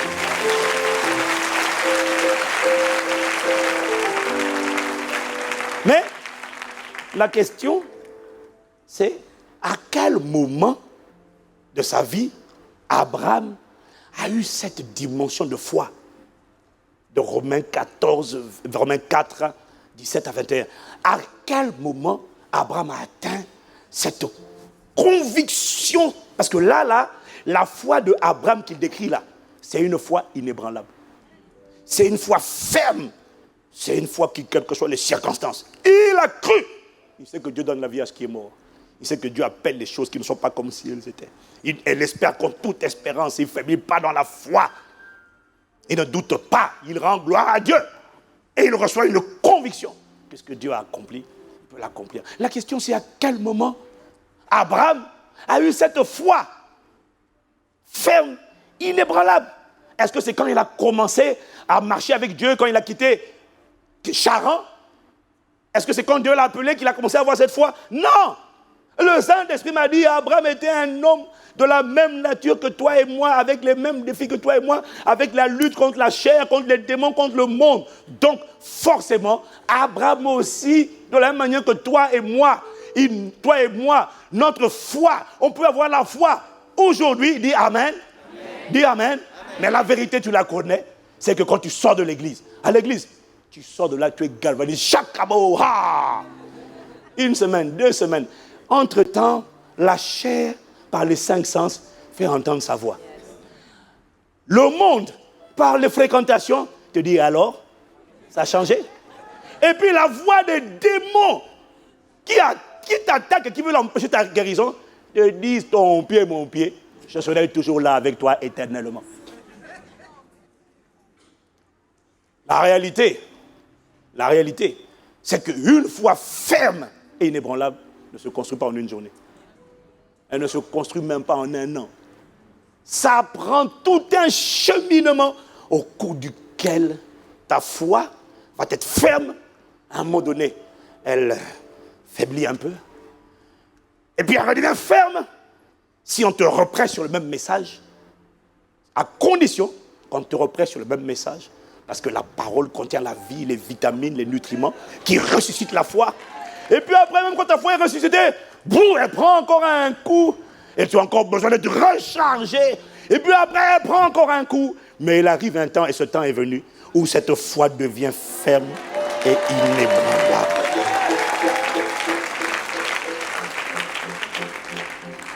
Quelqu'un me dit amen. Alors, quand est-ce que la foi de Abraham a cessé de tanguer, de vaciller, d'être instable? Quand? Pour voir ça, il faut aller lire l'historique, le cheminement, le parcours de la vie d'Abraham qu'on va lire maintenant. Et tu vas comprendre. À quel moment Romains 4, verset 17 s'est accompli? Abraham n'a pas commencé comme ça. Quelqu'un me dit amen. Son histoire a commencé en Genèse 12. L'histoire de sa marche avec Dieu a commencé en Genèse 12. Déjà en Genèse 12, Dieu lui annonce une parole. Dieu lui dit, je ferai de toi un père des nations. Mais si Dieu dit, je ferai de toi un père, ça veut dire que tu vas enfanter. Dis amen. Genèse 12, verset 1 à 3. L'Éternel dit à Abraham, va-t'en de ton pays, de ta patrie et de la maison de ton père, dans le pays que je te montrerai. Je ferai de toi une grande nation et je te bénirai. Je rendrai ton nom grand et tu seras une source de bénédiction. Je bénirai ceux qui te béniront et je maudirai ceux qui te maudiront et toutes les familles de la terre seront bénies en toi. Quelqu'un me dit amen. Amen. Quand tu lis au verset 4, la Bible dit qu'il avait 75 ans. Donc, quel que soit ton âge, Kokoba, même à 80 ans, il n'est pas trop tard pour être appelé. Voilà, donc nous sommes tous qualifiés, nous sommes tous au bon endroit, quel que soit notre âge, il n'est pas trop tard. Arrête de dire que non, c'est trop tard, j'aurais aimé me convertir plus jeune. J'aurais aimé avoir l'âge du pasteur. Oh là, nous c'est déjà passé. Non, non. Même à 60 ans, 70 ans, on peut encore se lever. Quelqu'un me dit amen. Amen. Donc, en Genèse 12 ici, on voit que Abraham a manifesté sa foi en Dieu, puisque Dieu lui dit, va-t'en de ton pays, quitte ton pays, va. Et qu'est-ce qu'Abraham a fait? Il est parti. La foi sur les œuvres est vaine. Abraham a démontré sa foi par son action. Il est parti. Ça veut dire qu'Abraham avait foi en Dieu. Il avait foi dans les paroles qui lui avaient été annoncées. Et la preuve de cette foi, c'est qu'il s'est mis en mouvement. Donc, il croyait. Il croyait en la parole qui lui disait, tu seras une grande nation, et je ferai de toi une source, tu seras une source de bénédiction, je rendrai ton nom grand, je bénirai ceux qui te béniront. Abraham a cru à ce qui lui avait été annoncé. Quelqu'un me dit amen. Amen. Ça, on est dans Genèse, chapitre 12. Dis amen. Maintenant, Abraham continue de cheminer et de marcher avec Dieu. On arrive maintenant à Genèse chapitre 13. Entre-temps, il est allé en Égypte, il s'est embrouillé un peu en Égypte. Il a dit à Sarah, sa femme, dis tu es ma soeur, s'il te plaît, comme ça on ne me tue pas, etc. Mais ce n'est pas grave, ça n'empêche pas d'avoir la foi. Parce qu'il n'est plus jamais reparti en arrière. Il n'est plus jamais reparti à Charan. Dis amen. Je n'entends pas ton amen. Amen. Donc, dans Genèse 3, Abraham revient d'Égypte, ses bergers se querellent avec les bergers de son neveu Lot, il se sépare d'avec Lot. Abraham continue son chemin avec Dieu. On va lire Genèse 13, versets 14 à 18. L'Éternel dit à Abraham, après que Lot se fut séparé de lui, lève les yeux et du lieu où tu es, regarde vers le nord, vers le nord et le midi, donc le sud, vers l'est et l'ouest, car tout le pays que tu vois, je le donnerai à toi et à ta postérité pour toujours. Je rendrai ta postérité comme la poussière de la terre, en sorte que si quelqu'un peut compter la poussière de la terre, ta postérité sera comptée. Qu'est-ce que Dieu fait en Genèse 13, Dieu lui redonne la parole. Dieu lui redit ce qu'il a déjà dit en Genèse 12. Dieu lui dit, regarde la poussière de la terre, si tu peux compter cette poussière. Ta postérité, c'est-à-dire ce qui va sortir de toi, va ressembler à ça. Si quelqu'un me suit, qui dise Amen. Si quelqu'un me suit, qui dise Amen. Donc Abraham continue sa marche avec Dieu. Qu'est-ce que Dieu fait? Au fur et à mesure que Abraham avance avec Dieu, Dieu renouvelle sa parole. Dieu rappelle sa fidélité. Dieu renouvelle. Et c'est ce qu'il fait dimanche après dimanche. Il renouvelle la parole. Voilà pourquoi il ne faut pas te dire, il ne faut jamais dire, ah, j'ai écouté ce message. Non, parce qu'en fait, à chaque fois que tu réécoutes le message, la foi est en train d'être réalimentée, approvisionner. Ton esprit est en train d'être nourri régulièrement. Si tu me suis, dis Amen. Amen encore. Amen.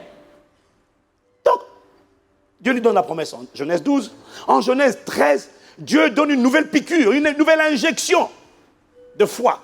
En disant, voilà ce qui va se passer. Tout le pays que tu vois, il lui promet, 1, la postérité. 2, il lui promet le territoire sur lequel il se trouve. En Genèse, maintenant, on descend, on avance. Genèse 14, Abraham marche toujours avec Dieu. Abraham remporte des victoires avec Dieu. Avec Dieu et grâce à Dieu. Abraham, c'est le passage où Abraham apprend que son neveu Lot qui habite Sodome et Gomorrhe, Abraham apprend qu'il y a une coalition de rois qui a fait la guerre contre une coalition de rois constituée entre autres du roi de Sodome et Gomorrhe, et que les rois qui ont attaqué les gens de Sodome et Gomorrhe ont vaincu, et que Lot, son neveu, a été emporté comme esclave. Est-ce que quelqu'un me suit? Est-ce que quelqu'un me suit? En Genèse 14, qu'est-ce qu'il fait Abraham quand il apprend que son neveu Lot a été fait prisonnier, est parti, a été fait esclave?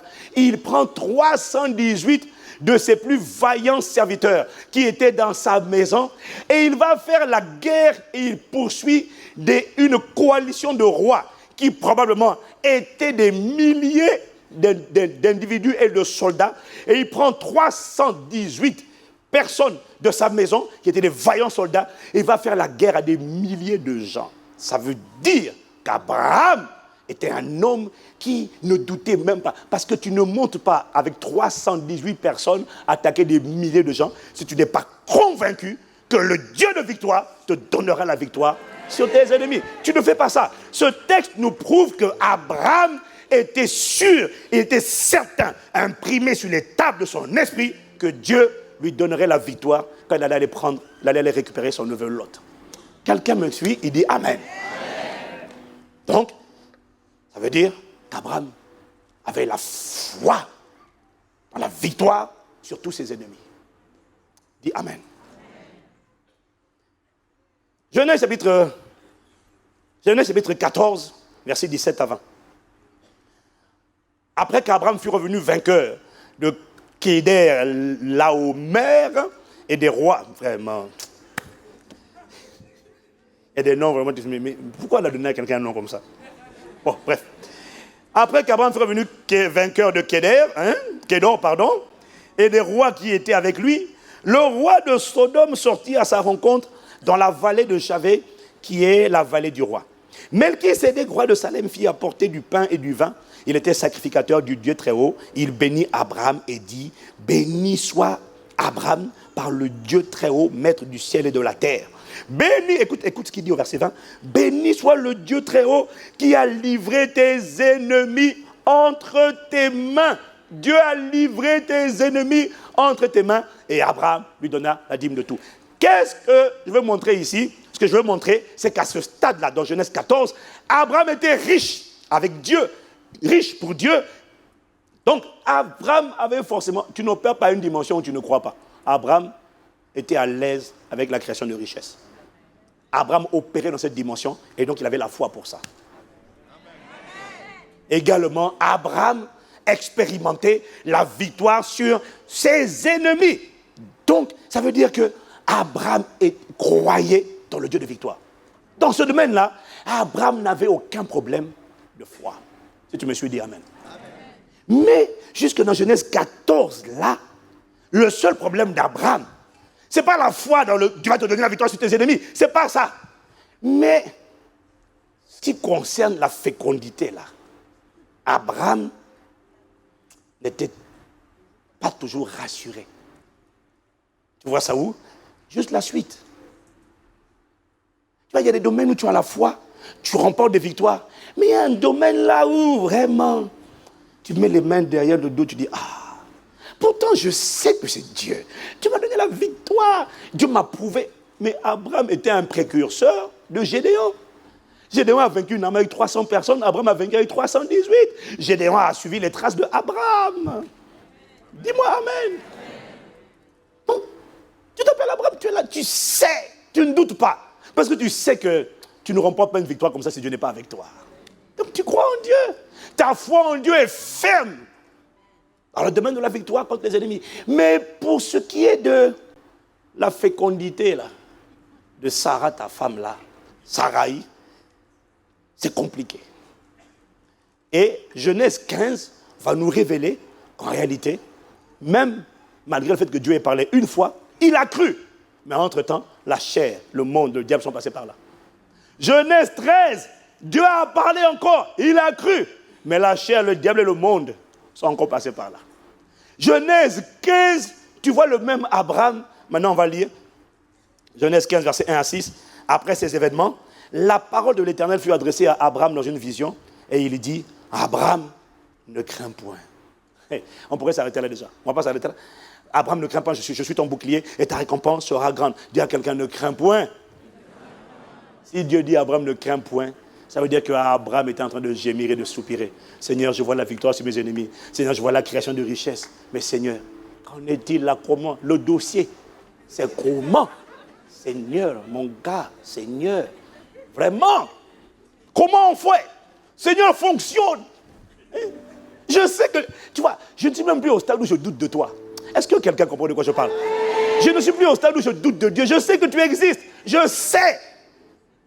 Et en plus, tu m'as annoncé que ma femme... Parce que le temps passe, là. Je suis le père d'une multitude. Le temps passe, Seigneur. Je ne doute plus de toi. Je t'ai vu. Je t'ai vu dans la richesse. Je t'ai vu dans la victoire sur mes ennemis. Je sais. Mais ça, c'est comment? Et quand Dieu dit ne crains pas, ça veut dire que Dieu sait qu'Abraham était inquiet. Ça veut dire que Dieu sait que le gars se posait des questions. Alors on continue. Dis-moi amen si tu me suis, dis-moi amen. Dis-moi amen. Tu vois, donc Dieu dit à Abraham ne crains pas. Tu entends Abraham dire, ah ah. Bon, Seigneur, puisque tu me poses la question, puisque tu veux me parler, ben moi aussi, est-ce que je peux parler? Maintenant, regarde ce que dit Abraham, verset 2. Abraham répondit, Seigneur éternel, que me donneras-tu? Ah, moi je n'avais pas dit, hein, mais comme tu m'as dit ne crains pas, j'en profite pour poser mon dossier. Que me donneras-tu? Je m'en vais sans enfant. Et l'héritier de ma maison, c'est Eliezer de Damas. Et Abraham dit, voici, tu ne m'as pas donné de postérité. Et celui qui est de ma maison sera mon héritier. Mais comment tu peux dire ça? Alors je t'ai dit à 2 reprises que je ferai de toi un père des nations. Ça veut dire que la parole que tu as entendue n'était pas assise encore à l'intérieur de toi, Abraham. Non, parce que là, ce n'était pas Abraham, là, c'était Abraham. Est-ce que quelqu'un me suit? C'est pas parce que tu as entendu la parole une fois. Quand tu as entendu une fois, tu as cru. Dis Amen. Amen. Mais là, on ne parle pas de croire. On parle d'être inébranlable dans ce que tu crois. Parce que... on va avancer. Dis seulement Amen. Amen.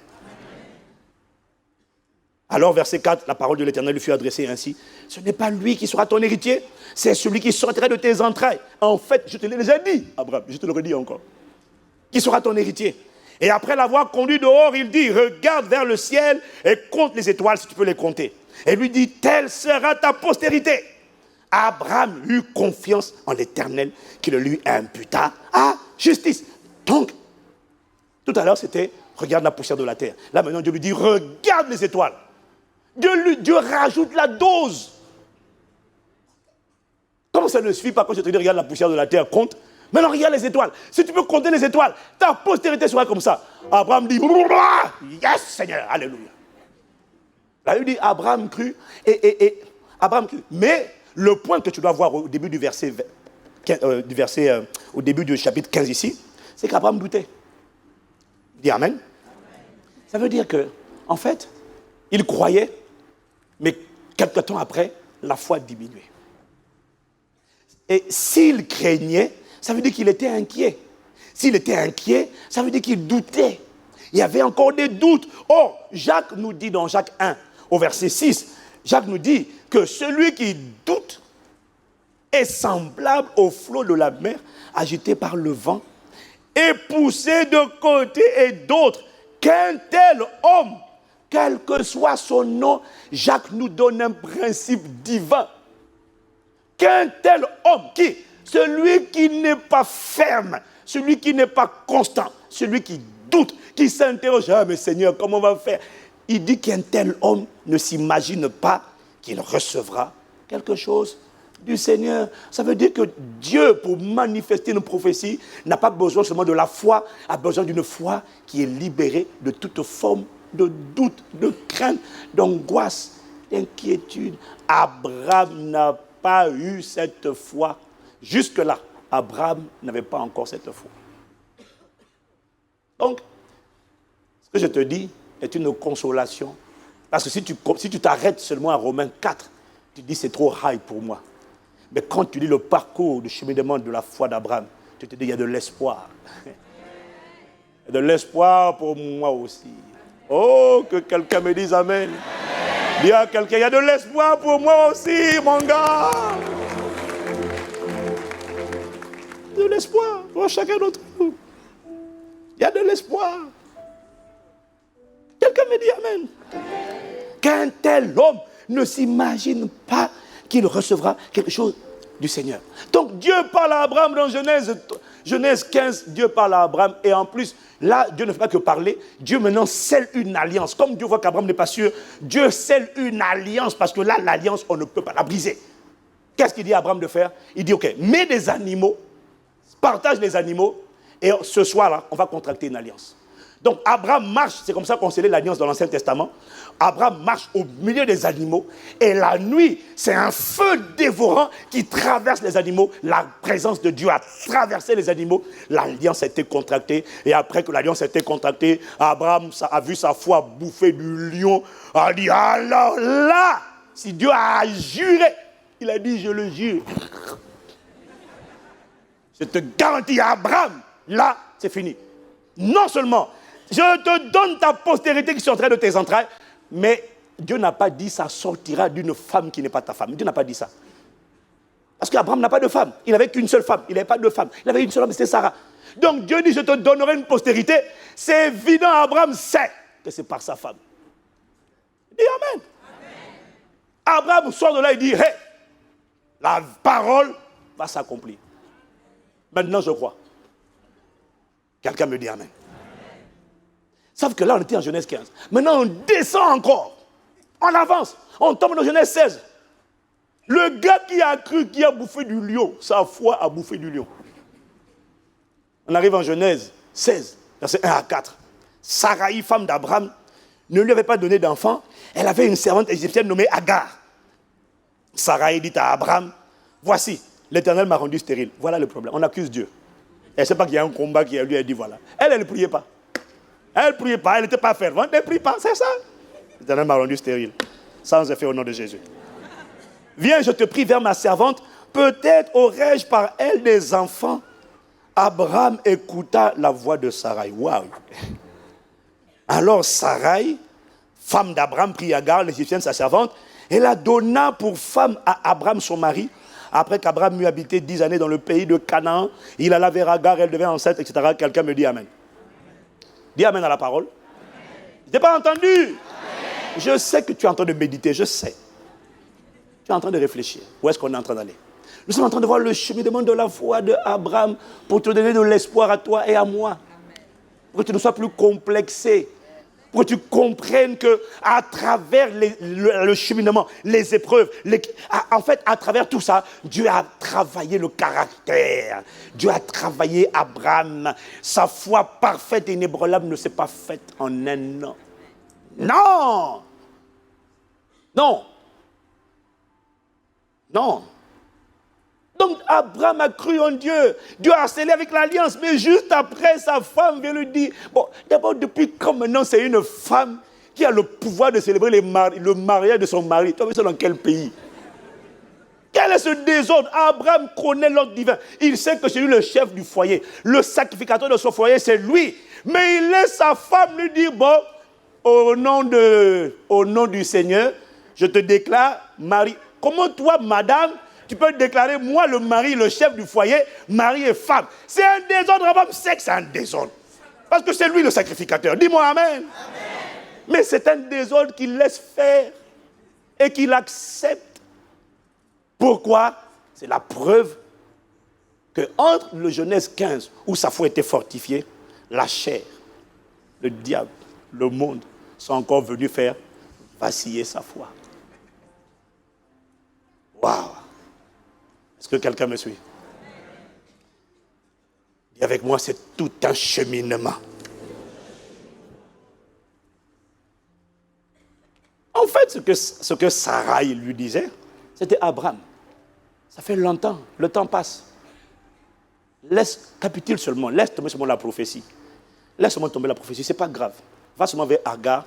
De toutes les manières, ce n'est pas l'enfant que Dieu a annoncé, mais c'est un enfant quand même. Ce n'est pas le mariage, ce n'est pas le beau que Dieu voulait. C'est quand même un frère. Prends seulement la tentative de capitulation. Prends seulement le paquet, c'est pas grave. Ce n'est pas vraiment ça, le ministère que tu sais que Dieu voulait pour toi. Mais c'est quand même quelque chose. Prends seulement. Ce n'est pas vraiment la santé divine, ce n'est pas la guérison totale. Mais il y a une petite amélioration. Prends seulement, sous-entendu, laisse tomber la prophétie. Oublie la prophétie, laisse-la de côté. Le peu qu'il y a là. Ne sois pas trop exigeant dans la vie. Le peu qu'il y a là, prends seulement. Laisse mourir la parole que Dieu a prononcée. Prends seulement. Est-ce que quelqu'un me suit? Qu'est-ce que ça révèle? Ça révèle qu'Abraham n'était toujours pas convaincu. Sa foi chancelait, vacillait. Quand Sarah lui a proposé ça, il a dit, ah, si tu insistes. Lui, il a vu par là, sauf qu'il peut, au moins j'aurai un enfant. Au moins la parole va s'accomplir. Oui, mais ce n'est pas celle qui vient de Dieu, ce n'est pas celle que Dieu avait dit. C'est déjà quelque chose. Seigneur, augmente notre foi et affermis notre foi.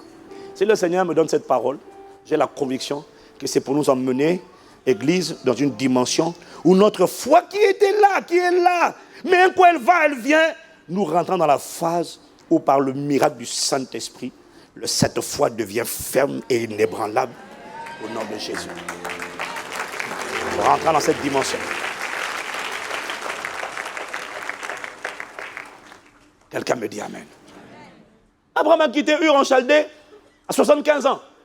Il a quitté Charan à 75 ans. À Charan, 75 ans. Au moment où Agar tombe enceinte et elle enfante, il a 86 ans. Ça fait 13 ans qu'il marche avec Dieu.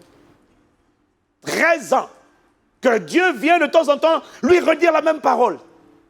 Mais la chair, le monde, le diable viennent faire tomber la parole. Et on se demande, mais Seigneur, qu'est-ce que tu attends? Qu'est-ce que tu attends? Jacques dit qu'un homme qui doute, qui chancelle, ne s'imagine pas qu'il reçoit quelque chose du Seigneur. Ce n'est pas que Dieu ne veut pas, c'est que la prophétie ne peut pas se manifester tant que la foi vacille. Seigneur, je prie qu'elle soit ferme au nom de Jésus. Le grand Abraham, le père de la foi, n'a pas vu sa foi devenir parfaite. Non, ça a pris du temps.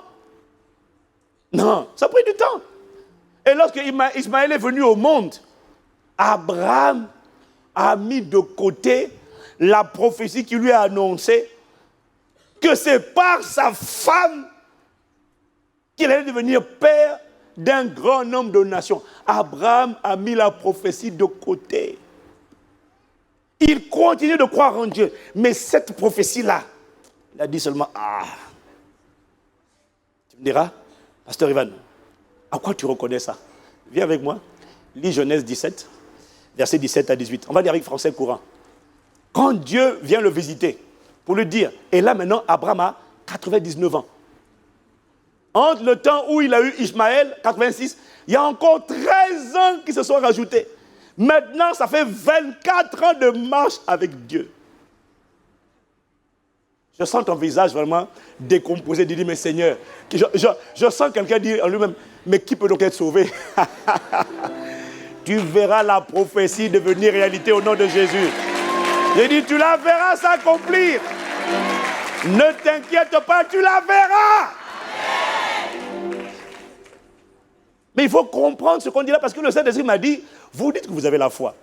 Vous me demandez pourquoi ça ne se manifeste pas, alors que c'est pour ça qu'il me donne cette parole. C'est pour vous montrer que la foi que vous dites que vous avez là, elle dure un temps. Et puis après, chou. Et à l'église le dimanche, je suis prêt. Quelques jours plus tard, chou. Les choux là s'arrêtent au nom de Jésus.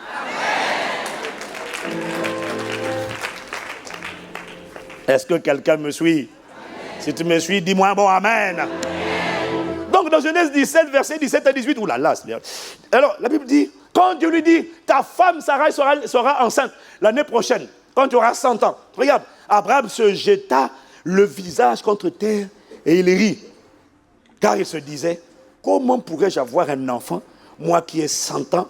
Et comment Sarah, qui en a 90, pourrait-elle devenir mère? Alors il dit alors à Dieu, oh Seigneur, qu'Ismaël vive devant ta face. Ici il dit, pourvu qu'Ismaël vive et que tu t'intéresses à lui, je ne demande pas plus. J'ai déjà un héritier. C'est bon. Ça veut dire qu'Abraham a mis de côté la prophétie. Le père de la foi n'a pas une foi parfaite, et toi et moi non plus. Garde espoir.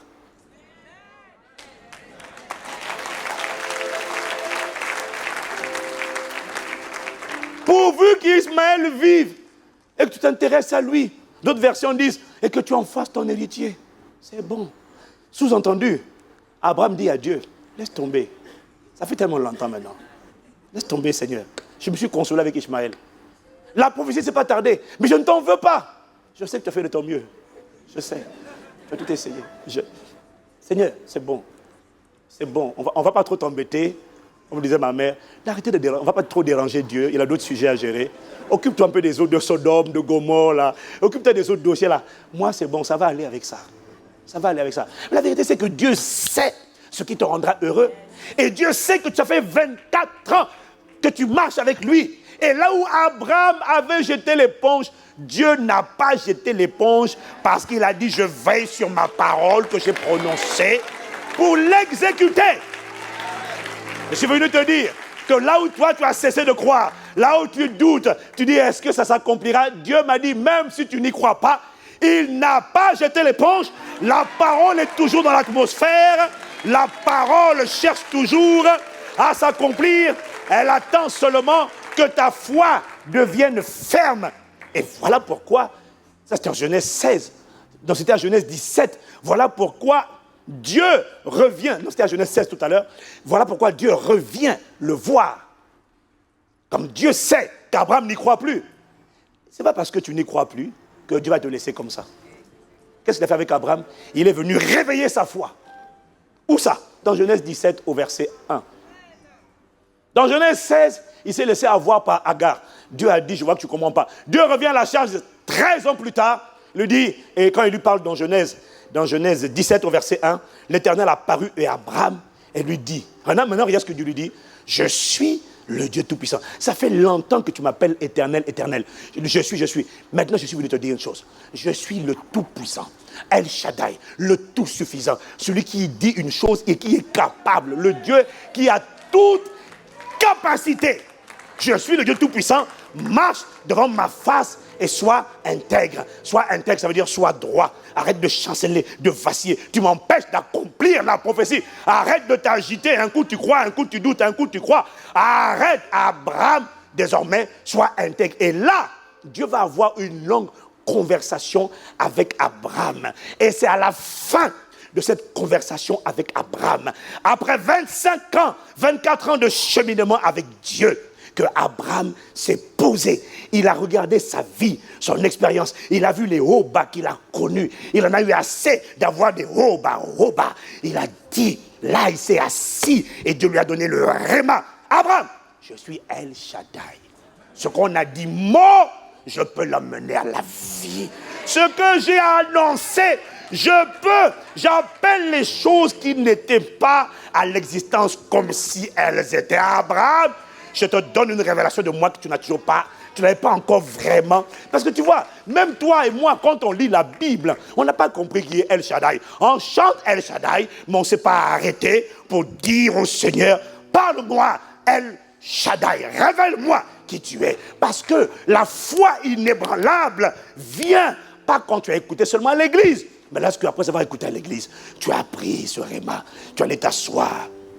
Tu dis, bon, il y en a assez de gesticuler, il y en a assez de monter, descendre, parce que la vérité, c'est que Dieu attend que ta foi soit ferme, Dieu attend que ta foi soit inébranlable, Dieu attend, et tant que la foi n'est pas ferme, Dieu ne peut pas manifester. Et le Saint-Esprit m'a dit, Abraham a dû prendre rendez-vous avec lui-même. Après cette longue conversation avec Dieu, il dit, bon, maintenant, il y en a assez de s'agiter. Toi, chair, je ne te considère plus. Toi, c'est fini. Maintenant, on se calme, on se pose. Seigneur, imprime tes paroles. Tu vois, le problème, c'est que ce niveau de foi inébranlable ne viendra pas dans ton cœur sans une intimité avec Dieu, sans une communion avec Dieu, sans une interaction régulière avec Dieu. Cette foi inébranlable est accessible pour ceux qui sont les intimes de Dieu comme Abraham et qui peuvent parler avec Dieu. Et Dieu peut dire, tu vois, regarde, ça tu as fauté, ici tu as fauté, ici tu as fauté, ici tu as lâché. Abraham dit, je reconnais, tu as raison. Je demande pardon pour là, je demande pardon pour là, je demande pardon pour là. Tu vois, ah non, attends. Dieu dit à Abraham, tu vois, tu t'inquiètes trop de qu'est-ce qu'on va penser. Et à chaque fois, tu reçois ma parole, mais quand tu sors de l'église, tu te demandes toujours qu'est-ce qu'on va penser si je reste célibataire. Qu'est-ce que ma famille va penser. Et à chaque fois, ces voix de qu'est-ce que étouffent ma foi. À partir d'aujourd'hui, Abraham accepte de mourir à qu'est-ce qu'on va penser de toi. Accepte de mourir à qu'est-ce qu'on va dire. Parce que la plupart du temps, quand les problèmes ne s'accomplissent pas, tu as toujours une question qui te dit, mais qu'est-ce que les autres vont penser? Meurs à toi-même, qu'ils pensent ce qu'ils veulent, ce n'est plus ton problème. Abraham est mort à sa réputation, mort à l'opinion des gens, mort à... Qu'est-ce que tu dis? Il est mort à l'opinion des hommes. Ce n'est plus mon problème. Et Dieu a mis en lui une certitude.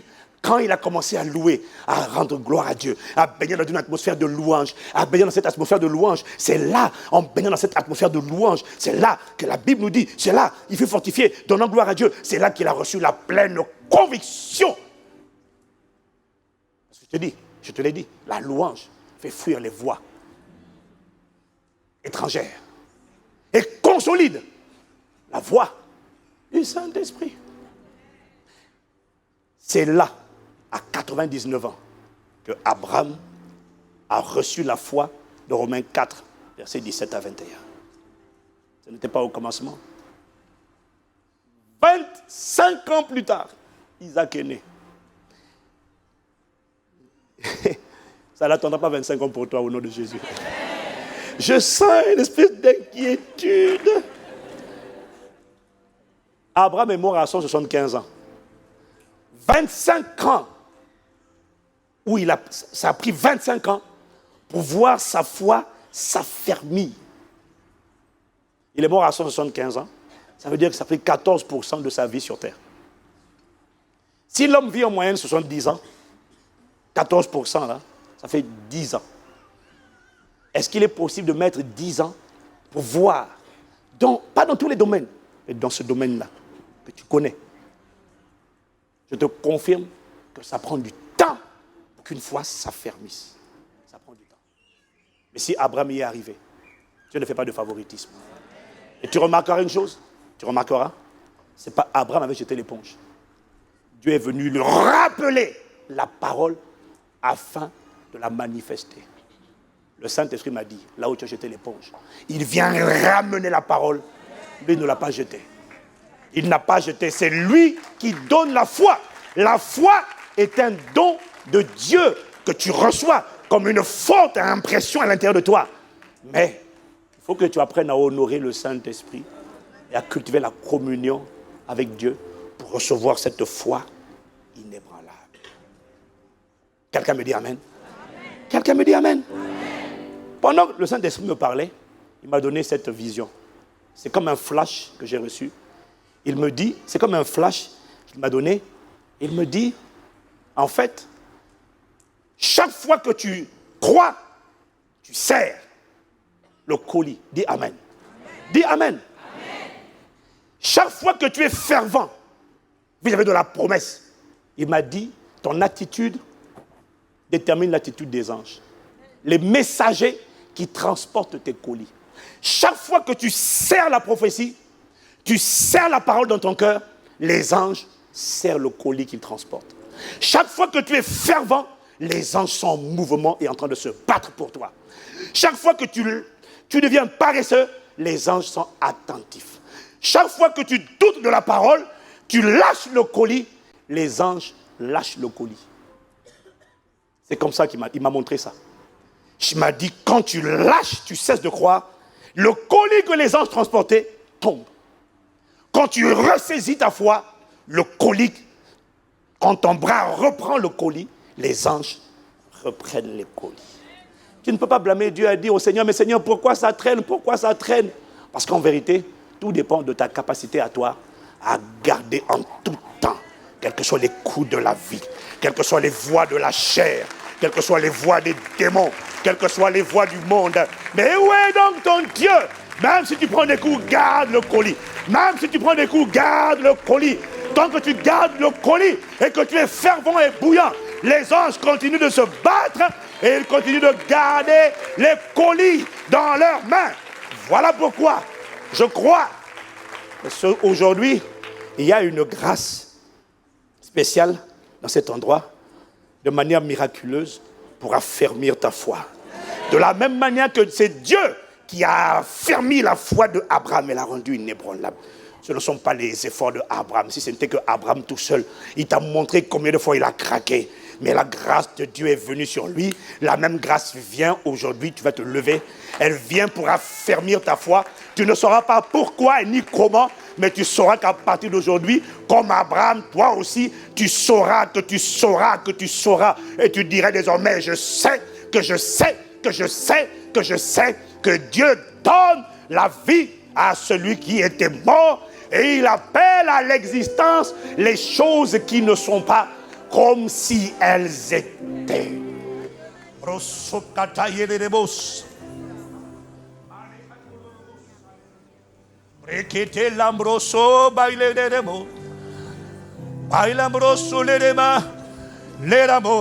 Christ est la vie recherchée de mon âme. Oh, oh, oh. Seigneur, soutiens. Élève la voix, demande pardon à Dieu pour avoir lâché toutes les fois où tu as lâché. Demande pardon pendant que nous sommes en train de chanter. Les catobros, il a la main, il est beau. Oh, oh, oh, Seigneur, soutiens ma foi. Christ est la vie. Christ est la vie. Les cabrosos que te les beau. Oh, c'est les mains, il est beau. Sole da catele de bo, libros. Christ, rosole catele de bo, rosola nabre ele de bo.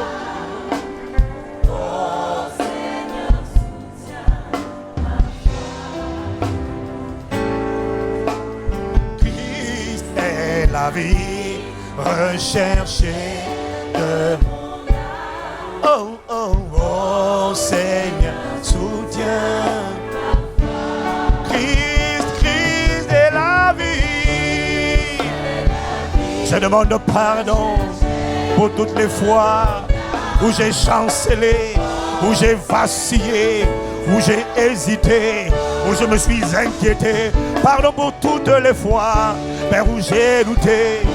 Je m'humilie. La foi est un don qui vient de Dieu.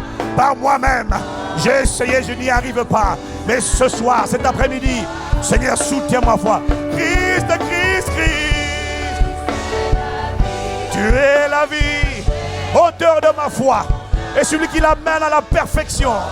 Oh, soutiens ma foi. Christ, Christ, tu es la vie. Mes sources sont en toi. Ma force vient de toi. Ma foi vient de toi. Mon audace vient de toi. Ma vigueur vient de toi. Mon courage vient de toi. Prends-moi, prends-moi, prends-moi, prends-moi. Prends-moi, Seigneur. Dieu, Dieu. Et c'est prends-moi, prends-moi. Fortifie ma foi. Tu as fortifié Abraham. Tu as rendu sa foi ferme. Tu l'as rendu inébranlable. Oh ma foi, par l'action du Saint-Esprit, inébranlable. Prends-moi, prends-moi. Tel que je suis, ne me laisse pas vaciller. Ne me laisse pas chanceler. Non, je t'en prie. Abraham aimait Dieu. Tu l'as honoré en imprimant la foi ferme à l'intérieur de lui. Il n'est pas trop tard. Fortifie.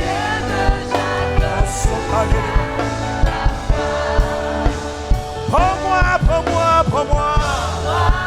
Prends-moi, tel que je suis. Je m'abandonne. Je te prie.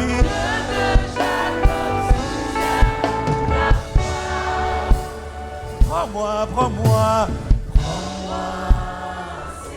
Oh, je te prie.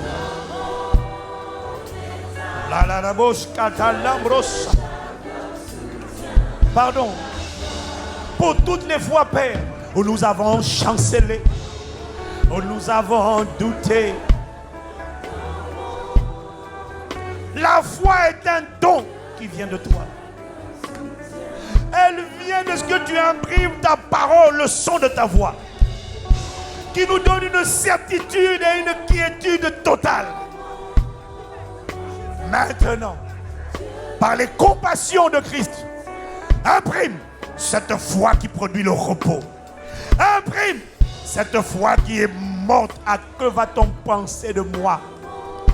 Imprime cette foi audacieuse qui espère contre toute espérance. Imprime cette foi zélée qui ne se laisse pas impressionner par les verdicts humains. Imprime cette foi.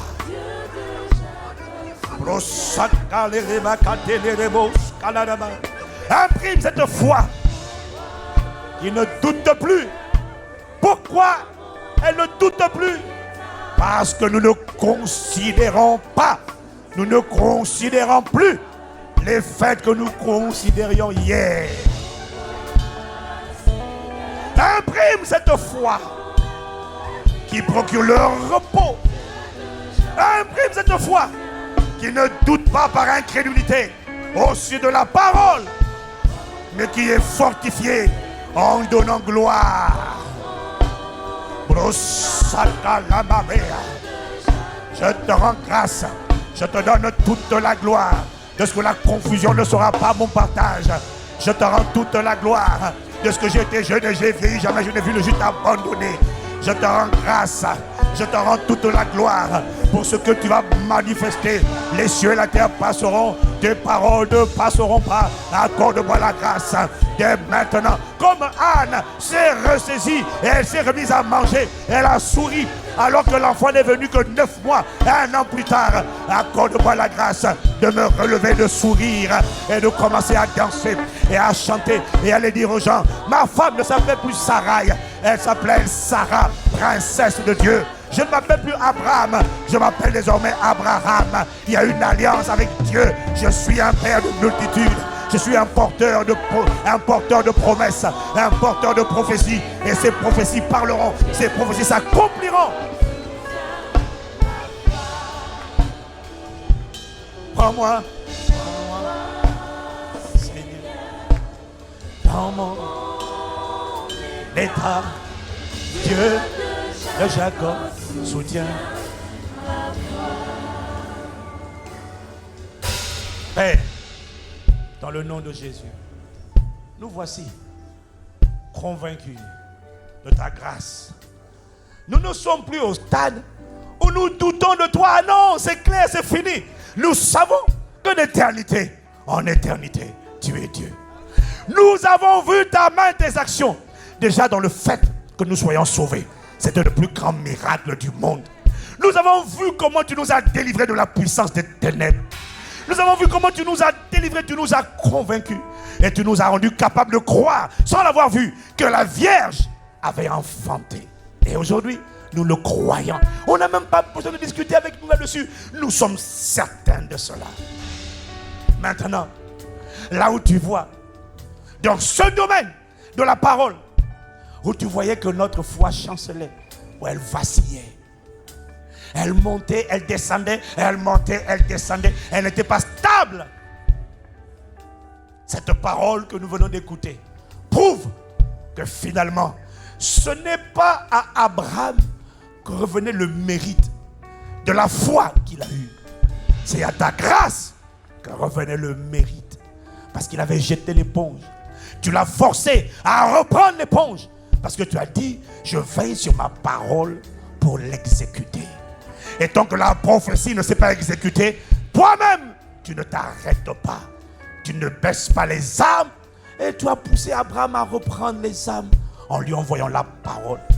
Aujourd'hui, tu nous as envoyé la parole qui nous a fait prendre conscience que pour nous non plus, ce n'est pas fini.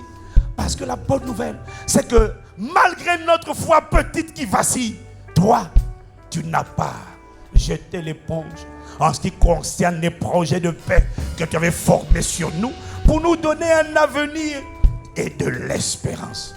Dès lors que tu n'as pas jeté l'éponge, accorde-nous la grâce, nous aussi, de récupérer les âmes, de récupérer les éponges. Nous croyons en toi, El Shaddai. Tu es le Dieu tout suffisant. Même si le monde entier est contre la manifestation de cette prophétie, de cette parole, El Shaddai est le tout-puissant, le tout-suffisant. Sa grâce suffit, sa capacité suffit. Et merci de ce que, avec une petite foi, comme un grain de sénévé, tu peux déplacer des montagnes.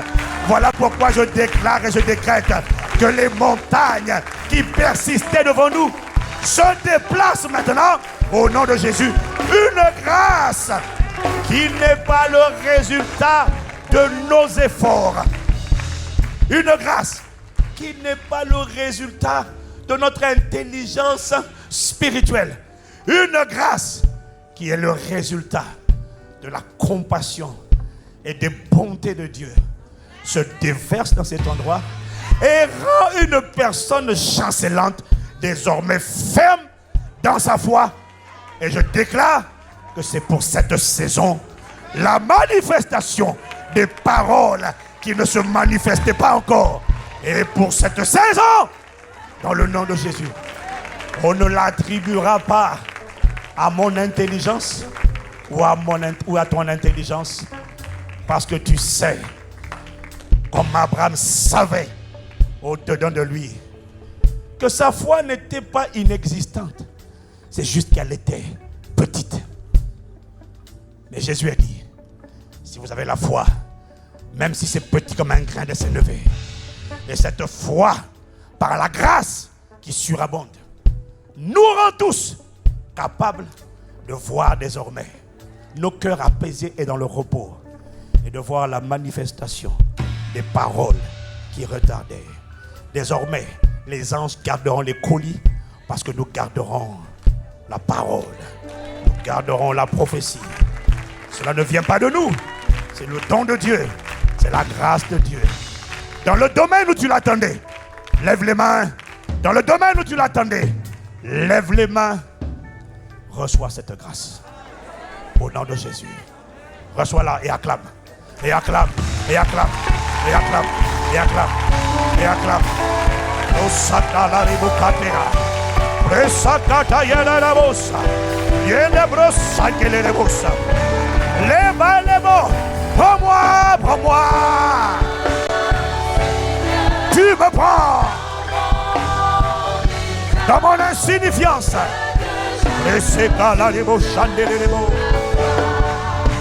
Prends-moi, prends-moi, prends-moi.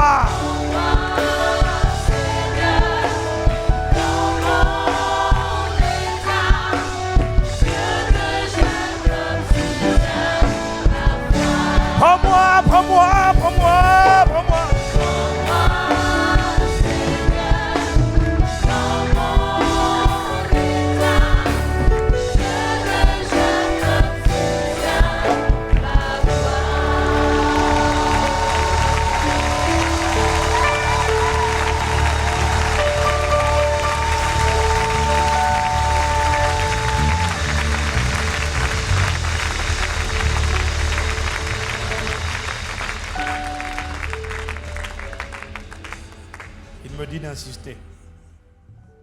Tu viens de comprendre que finalement, c'est Dieu qui a aidé Abraham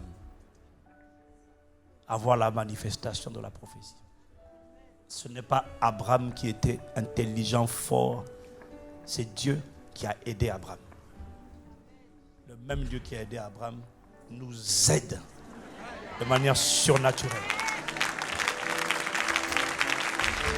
Mais il me dit de te dire, il me dit de nous dire, quand tu verras la manifestation de ce que tu attendais, sois humble, ne fais pas la fière, ne fais pas le fier, ne fais pas l'arrogant. Ce n'est pas toi qui l'auras fait. Rends-lui honneur, rends-lui gloire. C'est la saison.